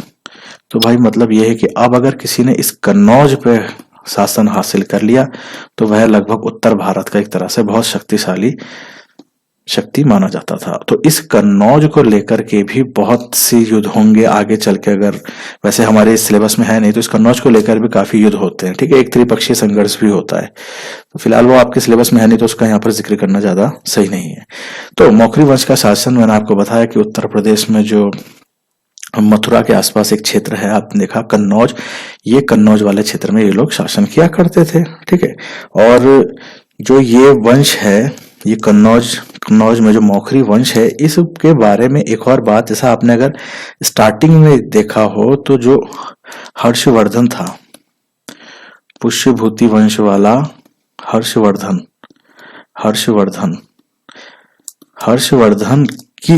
हर्षवर्धन की बहन जो थी राज्यश्री का विवाह यहीं हुआ था। अगर आपको याद हो तो हर्षवर्धन की बहन जो थी राज्यश्री, उनका विवाह यहीं हुआ था। और यहीं के एक शासक थे, आपको अगर याद हो नाम, तो ग्रहवर्मन। अभी हमने स्टार्टिंग में इसीलिए सबसे पहले पुष्यभूति वंश को पढ़ा, ताकि ये सब देखो आप इंटरकनेक्ट हो रहे हैं। और आपको याद होगा कि राज्यश्री को वहां पर शशांक के द्वारा और उसी का एक साथी था नरेश गुप्त, इन दोनों के द्वारा उसके पति की, मतलब इसकी ये जो आपका ग्रहवर्मन है, इसकी हत्या कर दी गई थी और फिर इनको किडनैप करके जेल में डाल दिया था। एक भाई गया बदला लेने, उसको मार दिया गया, फिर उस प्रकार से वो सती होने जाती हैं। तो वो कहानी आप सुन चुके हैं, उसको दोहराएंगे नहीं यहाँ पर। तो वो कहानी से आप इसको याद करें तो ये वही कहानी है कि यहाँ पर जो पुष्यभूति वंश का हर्षवर्धन था, उसकी बहन राजश्री, और फिर करके फिर आगे चल के ये हर्षवर्धन का जो साम्राज्य जो एक तरह से पुष्यभूति वंश का ही हिस्सा बन जाता है। और पुष्यभूति वंश इस ही मौखरी वंश का जो पूरा जो दारोमदार था वो अपने उस पर ले लेते हैं और कन्नौज को फिर अपनी राजधानी बना देते हैं। तो इस प्रकार से कि एक तो हर्षवर्धन, आपको याद होगा, इतनी इंपॉर्टेंट शक्ति बन चुका था, है ना, सबसे टॉप की उत्तर का देव जिसको उपाधि भी दी जा रही थी। तो अगर वो वहां का स्वामी बन चुका और वो कन्नौज पे शासन कर रहा है, तो एक तरह से कन्नौज पे अगर कोई आंख उठाता है तो वो सीधे सीधे किससे पंगा ले रहा है भाई, वो सीधे ले रहा है हर्षवर्धन से। और हर्षवर्धन उस समय उत्तर का देव उपाधि रख रहा है, तो उत्तर में जो सबसे टॉप शक्ति है वो भी हर्षवर्धन है। तो भाई उससे पंगा ले रहे हो तो मतलब कन्नौज जिसने कन्नौज जीत लिया वो भाई उत्तर का स्वामी, एक तरह से ऐसा इसे प्रतीत होने लग गया था। यही मैंने आपको स्टार्टिंग में बताया कि पाटलिपुत्र से हट करके अब जो कन्नौज था वो एक राजनीतिक सत्ता का एक तरह से एक प्रतीक बन चुका था कि भाई जो ज्यादा शक्तिशाली है वो कन्नौज पे शासन करेगा, ठीक है। तो कन्नौज काफी महत्वपूर्ण बन गया था। एक तो ये वाली बात मैंने आपको समझाई, दूसरी कुछ और बात भी थी कि जो ये कन्नौज वाला क्षेत्र है, ये अगर आप इसे देखेंगे तो यहाँ पर दो नदियों के आसपास ही बहता है, एक तरफ से गंगा आ रही, एक तरफ से यमुना आ रही। तो ये दोआब वाला क्षेत्र है, ये दोआब वाला क्षेत्र है। दोआब का मतलब होता है बच्चों की दो नदियों के बीच वाला क्षेत्र। दोआब का मतलब दो नदियों के बीच वाला जो क्षेत्र होता है उसे दोआब कहते हैं। तो दोआब वाला क्षेत्र होने के कारण ये जो कन्नौज था, ये इसकी जो जमीन थी वो काफी उपजाऊ किस्म की थी। यहाँ पर कृषि के नजरिए से काफी गुणवत्ता थी। और उस जमाने पे आपको पता है एग्रीकल्चर में से ही बहुत इंपॉर्टेंट कार्य करे जाते थे। जो बहुत सी चीजों के लिए रॉ मटेरियल है वो आपको कृषि के माध्यम से ही मिलता था। साथ ही साथ उस दो रास्ते हुआ करते थे जो भारत के अंदर तक आ रहे हैं, ठीक है, और भारत से बाहर भी जा रहे हैं। तो ये जो भारत से बाहर जा रहा है इस रास्ते को बोला जाता था उत्तर पथ। और जो आंतरिक रूप पे कर रहा है व्यापार इस तरफ से, इसे कहा जाता था दक्षिण पथ। तो आप देखिए कि इधर पर ये कन्नौज है, ये कन्नौज उत्तर पथ और दक्षिण पथ के भी एक तरह से डाइवर्जन में काम कर रहा है, उसी के मध्य बसा हुआ है जहां पर ये दोनों मीट पॉइंट हो रहे हैं। तो यहां से भाई तुम्हें विदेश में माल भेजना है, कुछ भी कार्य करना है विदेश से लेन देन, तो यहां से करोगे। भारत के अंतर्गत ट्रेड करना है तो यहां से इधर का भी रास्ता है। तो उत्तर पथ और दक्षिण पथ का जो एक मीटिंग पॉइंट था वहीं पर कन्नौज स्थापित था। तो यहाँ से आर्थिक क्रिया जो ट्रेड होती थी, व्यापार होते थे, उसके लिए भी काफी महत्वपूर्ण था। तो ये सब बातें मैंने आपको बताई कि कन्नौज काफी इंपॉर्टेंट हो गया था और इसीलिए इस कन्नौज को लेकर आगे चल के बहुत सी युद्ध भी होते हैं। और यहाँ पर आपने इसमें पहले ही समझ लिया था कि हर्षवर्धन ने अपनी राजधानी थानेश्वर से कन्नौज बनाई थी और उसके पीछे की जो पूरी कहानी थी वो आप समझ चुके हैं कि किस प्रकार से उनके बहनों की हत्या होती है और किस प्रकार से उनका राज्याभिषेक होता है। तो वो बात हम ठीक है समझ चुके हैं। चलिए इसमें अब हम अगले वंश के बारे में समझते हैं। ठीक है, मौखरी वंश हम समझ चुके हैं। उसके बाद एक दूसरा वंश आ जाएगा हमारे पास जिसका नाम आ जाएगा वाकाटक वंश। वाकाटक वंश, इस वंश के बारे में ज्यादा इंपॉर्टेंट बात नहीं है भाई, ठीक है, थोड़ी सी बात है। दक्षिण भारत एक कुछ एक इस कोने पर था ये वाकाटक वंश। वाकाटक वंश एक समय पर लगभग ऑलमोस्ट दक्षिण भारत में इनका ही पूरा शासन था। इनसे पहले सातवाहन शासन था। तो ये जो वाकाटक वंश है इसका कुछ क्षेत्र इसी तरफ पे था। इस वंश के बारे में थोड़ी बहुत बातें हैं कि जैसा आपको याद होगा इस वंश का रुद्रसेन सेकंड था। रुद्रसेन सेकंड का विवाह होता है, इसका विवाह करा जाता है, शादी होती है चंद्रगुप्त सेकंड की जो पुत्री थी, चंद्रगुप्त सेकंड की पुत्री, ये शायद हम पहले भी पढ़ चुके हैं, ठीक है, दोबारा से इसको रिपीट ही समझ लो। चंद्रगुप्त की पुत्री प्रभावती गुप्त से, ठीक है, प्रभावती गुप्त से। एक बात ये, दूसरा वाकाटक वंश को हम इतने इंपॉर्टेंट देखते हैं कि दक्षिण भारत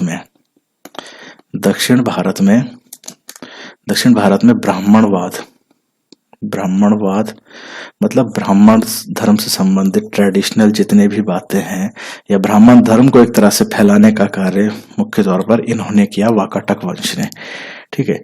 तो ये बस वाकाटक वंश के बारे में इतनी ही बातें आपके सिलेबस में है, इससे ज्यादा आपको समझने की आवश्यकता नहीं है, क्योंकि जितना सिलेबस में उतना ही पढ़िए, ज्यादा पढ़ के क्या फायदा है ना। तो जितना सिलेबस में मैंने आपको बता दिया है, ठीक है। तो वाकाटक वंश की यहाँ पर कहानी हो जाती है एंड, ठीक है। अब इसके बाद हम अगला वंश देखते हैं, इसमें जो हमारे पास आ जाएगा यहाँ पर। तो अगला वंश यहाँ पर हमारे पास आता है आपका चालुक्य वंश। कौन सा वंश? चालुक्य वंश।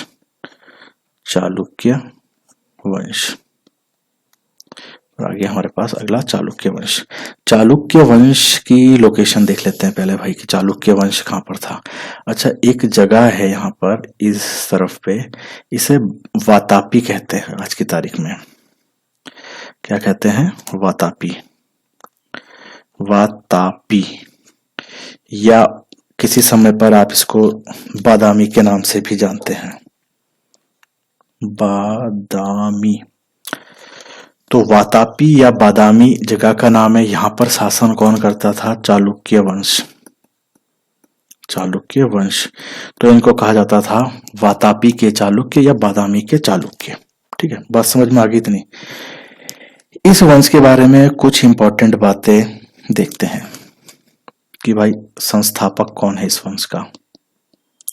इस वंश का संस्थापक अगर हम देखें तो इस वंश का संस्थापक आता है पुलकेशिन फर्स्ट। अब पुलकेशिन फर्स्ट क्यों लिखा है भाई? हो सकता है इस वंश में और भी लोग हों जिनके नाम पुलकेशिन ही रखे गए हों।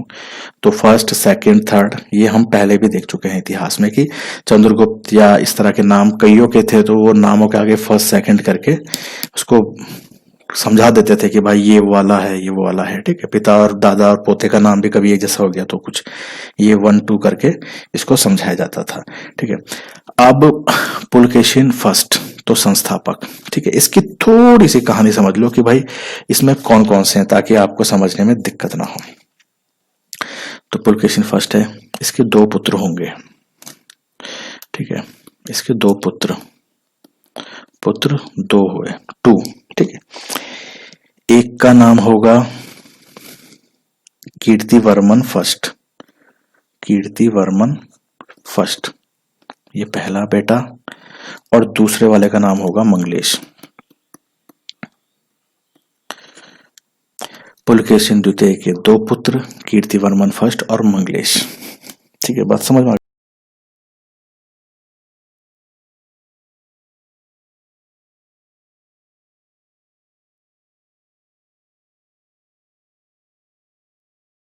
फर्स्ट की हो जाती है मृत्यु, उसके बाद आता है कीर्तिवर्मन नेक्स्ट राजा, अगला राजा ये बनेगा, अगला राजा, ठीक है। तो अगला राजा कौन बना है? कीर्तिवर्मन फर्स्ट, ठीक है। कीर्तिवर्मन फर्स्ट बन गया अगला राजा, ठीक है। अब कीर्तिवर्मन के होते हैं 3 पुत्र। कीर्तिवर्मन के होते हैं 3 पुत्र, लेकिन हुआ क्या कि भाई कीर्तिवर्मन की हो गई मृत्यु, इसकी भी हो गई मृत्यु, ये भी मर जाएगा एक समय पर। अब जिस समय इसकी मृत्यु हो रही है उस समय इसके तीनों बच्चे क्या हैं, नाबालिग, मतलब अभी बालिग नहीं हुए हैं, तो ये तो राजा बन ही नहीं सकते हैं, छोटे हैं बच्चे तो ये 3 बच्चे नहीं बनेंगे तो कौन बनेगा अब राजा अगला? कीर्तिवर्मन के बच्चे तो छोटे हैं, तो राजा कौन बनेगा? तो भाई राजा बन जाएगा अब कीर्तिवर्मन का भाई मंगलेश, मतलब इन 3 बच्चों का चाचा। तो अगला राजा बन गया यहाँ पर कौन? मंगलेश, मंगलेश फर्स्ट, मंगलेश फर्स्ट राजा बन गया। और उसके बाद कुछ समय तक इसका शासन चलता है। तो मंगलेश फर्स्ट के बाद क्या होगा, जो ये बच्चे हैं इन्हीं 3 बच्चों में से एक है जिसका नाम है पुलकेशिन, नाम याद रखें, पुलकेशिन सेकंड। यहां पुलकेशिन फर्स्ट है और यहां पर आ गया पुलकेशिन सेकंड। ये पुलकेशिन सेकंड कीर्तिवर्मन के 3 पुत्रों में से एक पुत्र है और ये हत्या कर देगा अपने चाचा की, इसको देगा मार। तो पुलकेशिन सेकंड कर देगा अपने चाचा की हत्या, अपने चाचा की कर दी उन्होंने हत्या। और अब गद्दी पर कौन बैठेगा भाई? अब गद्दी पे आ जाएगा पुलकेशिन। नेक्स्ट राजा कौन है? पुलकेशिन, पुलकेशिन, पुलकेशिन द्वितीय, सेकंड, पुलकेशिन सेकंड हो जाएगा अब अगला राजा। और इस वंश का इंपॉर्टेंट राजा यही है, ठीक है। तो इसमें देखते हैं, अब इंपॉर्टेंट कहा गया तो भाई इसने इंपॉर्टेंट काम भी करेंगे कुछ। इसने उत्तर में, जैसा आप देख रहे हैं बादामी का जो चालुक्य वाला क्षेत्र है, इन्होंने यहां पर, ये दक्षिण भारत वाले क्षेत्र में है, ये लगभग आपने यहां पर इनको देखा है, तो ये बात आपको मालूम है, ठीक है। तो ये दक्षिण वाले हैं, तो यहां पर लिखा हुआ है कि उत्तर में इन्होंने हर्षवर्धन को हराया था, इन्होंने हर्षवर्धन को हराया था। अब जरा सा आप अगर दिमाग पे जोर डालें तो आपको कुछ बात याद आएगी। कुछ याद आ रहा है कि हमने आपको स्टार्टिंग में कहा था कि हर्षवर्धन के बारे में हम सबसे पहले इसीलिए पढ़ रहे हैं कि ये सारे वंशों से कहीं ना कहीं कनेक्टेड है। तो उत्तर में हर्षवर्धन को इन्होंने ही हराया था, पुलकेशिन द्वितीय ने, ठीक है।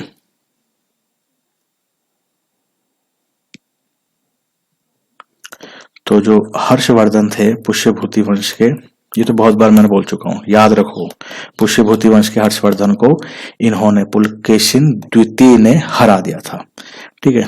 ये बात क्लियर है इतना, ठीक है। और इसी बात पर जब इस पुलकेशिन ने उत्तर के हर्षवर्धन को हराया तो पुलकेशिन द्वितीय को एक उपाधि हो गई यहां पर इसकी, ये उपाधि आप याद रखिए, दक्षिण पथेश्वर, दक्षिण पथेश्वर। तो अगर पूछा जाए कि भाई पुलकेशिन द्वितीय को दक्षिण पथेश्वर की उपाधि किस उस पर दी गई थी, तो उन्होंने उत्तर का पुष्यभूति वंश जो था, उत्तर के पुष्यभूति वंश को हराया था, ठीक है। तो उत्तर के पुष्यभूति वंश के जो हर्षवर्धन थे उनको हराया था, ये बात आप समझ चुके। तो उत्तर में अगर हम देखें तो पुलकेशिन द्वितीय का जो शत्रु है वो हर्षवर्धन है, और इन्हीं के दक्षिण में जो पश्चिम वाला छोर है, इन्हीं के, अभी आपको यहाँ पर नक्शे में दिखाता हूं,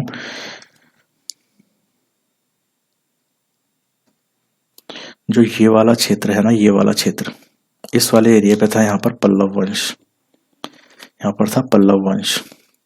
और इधर पे तो आपको पूरा पता ही है कि लगभग यहाँ पर हर्षवर्धन का शासन था। तो इस वंश का जो पुलकेशिन द्वितीय है उसने हर्षवर्धन को हरा के दक्षिण पथेश्वर की उपाधि ले ली। और यहाँ पर इसका एक और दुश्मन है, ये पल्लव वंश का, ये पश्चिम वाले भाग में भारत के, तो इसके साथ भी इसका संघर्ष होता है, ठीक है। तो दक्षिण में पल्लव वंश के साथ युद्ध मतलब वॉर।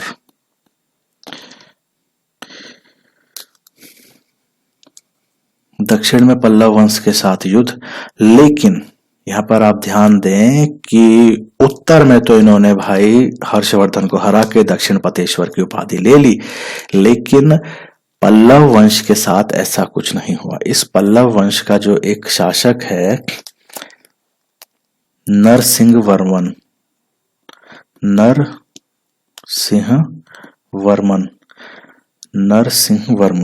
नरसिंह वर्मन द्वारा इसकी हत्या कर दी, पुलकेशिन द्वितीय को मार दिया।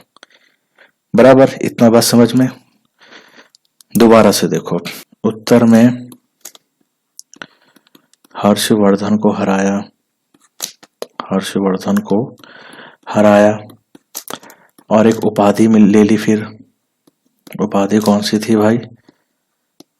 दक्षिण पथेश्वर की, ठीक है। और दक्षिण भारत के पश्चिमी छोर में मैंने आपको नक्शे में बता दिया था, वहां पर एक पल्लव वंश के साथ भी इनकी युद्ध होता है और इस पल्लव वंश का एक शासक है नरसिंह वर्मन। इसके द्वारा पुलकेशिन द्वितीय की हत्या।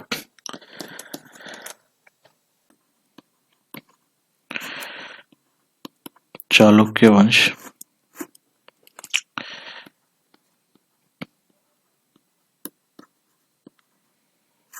पुलकेशिन सेकंड। इस पुलकेशिन सेकंड के दो शत्रु उत्तर में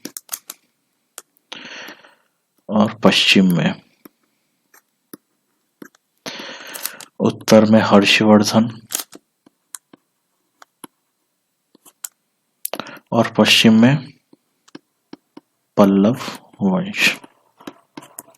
हर्षवर्धन कह लीजिए या पुष्यभूति वंश कह लीजिए।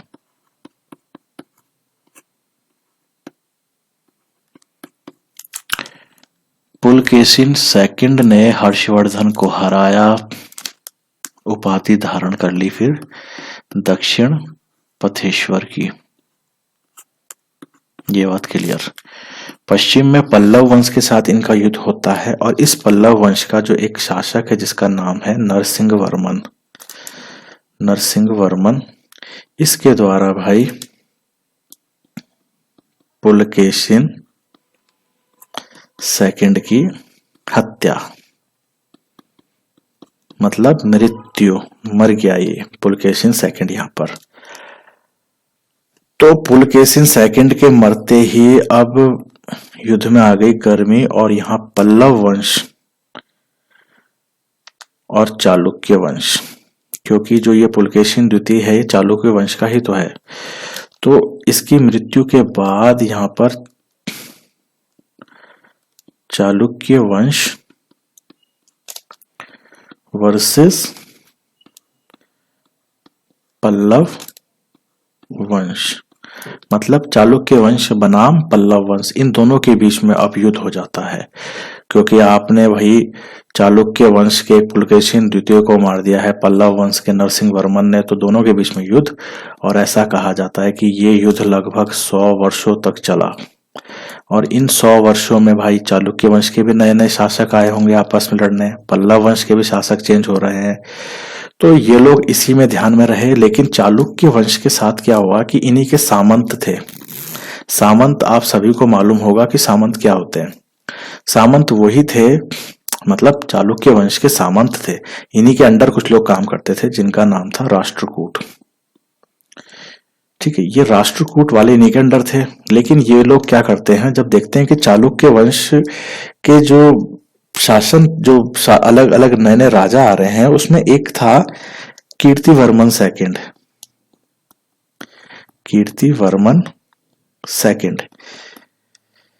ये कीर्तिवर्मन सेकंड एक अयोग्य राजा था, एक अयोग्य, मतलब चालुक्य वंश में जहां एक समय पर आपने देखा कि पुलकेशिन सेकंड जैसे प्रतापी राजा रहे, तो आगे चल के जब ये 100 साल तक लड़ाई चल रही है तो उसमें इनके आने वाली पीढ़ियां बढ़ी आगे आगे। तो इसी चालुक्य वंश का एक शासक था जिसका नाम था कीर्तिवर्मा, और ये काफी अयोग्य था।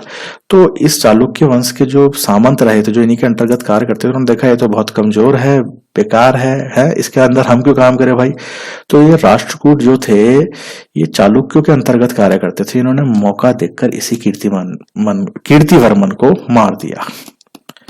इस कीर्तिवर्मन को मार दिया। युद्ध चल रहा था चालुक्य और पल्लव के बीच में, तो युद्ध में तो कमजोर वैसे ही पड़ गया होगा ये, ऊपर से अयोग्य भी है, तो कीर्तिवर्मन को मौका देख के राष्ट्रकूट ने मार दिया, हरा दिया, और यहां पर से चालुक्य वंश खत्म, चालुक्य वंश समाप्त, चालुक्य वंश समाप्त और राष्ट्रकूट वंश शुरू, राष्ट्रकूट वंश की शुरुआत।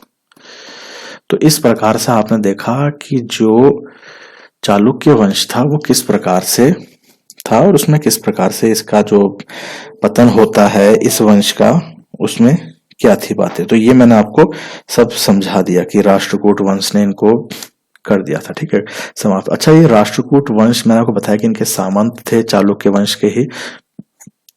वैसे तो सवाल आएगा नहीं ऐसा, लेकिन फिर भी समझ लो इस राष्ट्रकूट वंश का किसने मारा था। तो था भाई आपका दंती दुर्ग नामक शासक था। इसी ने, जो ये राष्ट्रकूट का था, इसी ने चालुक्य वंश के कीर्तिवर्मन को मार करके चालुक्य वंश को खत्म और यहां से अपना राष्ट्रकूट शुरू। तो ये आपने समझ लिया ऑलमोस्ट किसके बारे में भाई, चालुक्य वंश के बारे में। अब चालुक्य वंश के बाद जो हमारा लास्ट रह जाता है वो रह जाता है हमारा पल्लव वंश। तो एक नजर इस पे भी फटाफट डाल लेते हैं। तो पल्लव वंश, इस पल्लव वंश के बारे में जो जो महत्वपूर्ण बातें हैं उनको समझते हैं। भाई साम्राज्य कहां से कहां तक था, इनका था दक्षिण भारत में आपका आंध्र प्रदेश से लेकर उत्तरी तमिलनाडु तक, मतलब आंध्र प्रदेश से लेकर उत्तरी तमिलनाडु तक, ठीक है, आंध्र प्रदेश से लेकर उत्तरी तमिलनाडु तक। तो इसको भी थोड़ा सा मैप में आपको दिखा देता हूं कहां पर थी इसकी पोजीशन।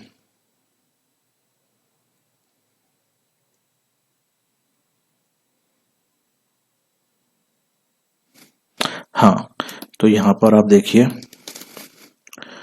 तो भाई इधर पे कहीं पर आपका हो गया आंध्र प्रदेश, ठीक है, और इधर ही कहीं पर आपका तमिलनाडु वाला क्षेत्र। ये मैप नॉट टू स्केल है, ठीक है, खाली समझाने के लिए।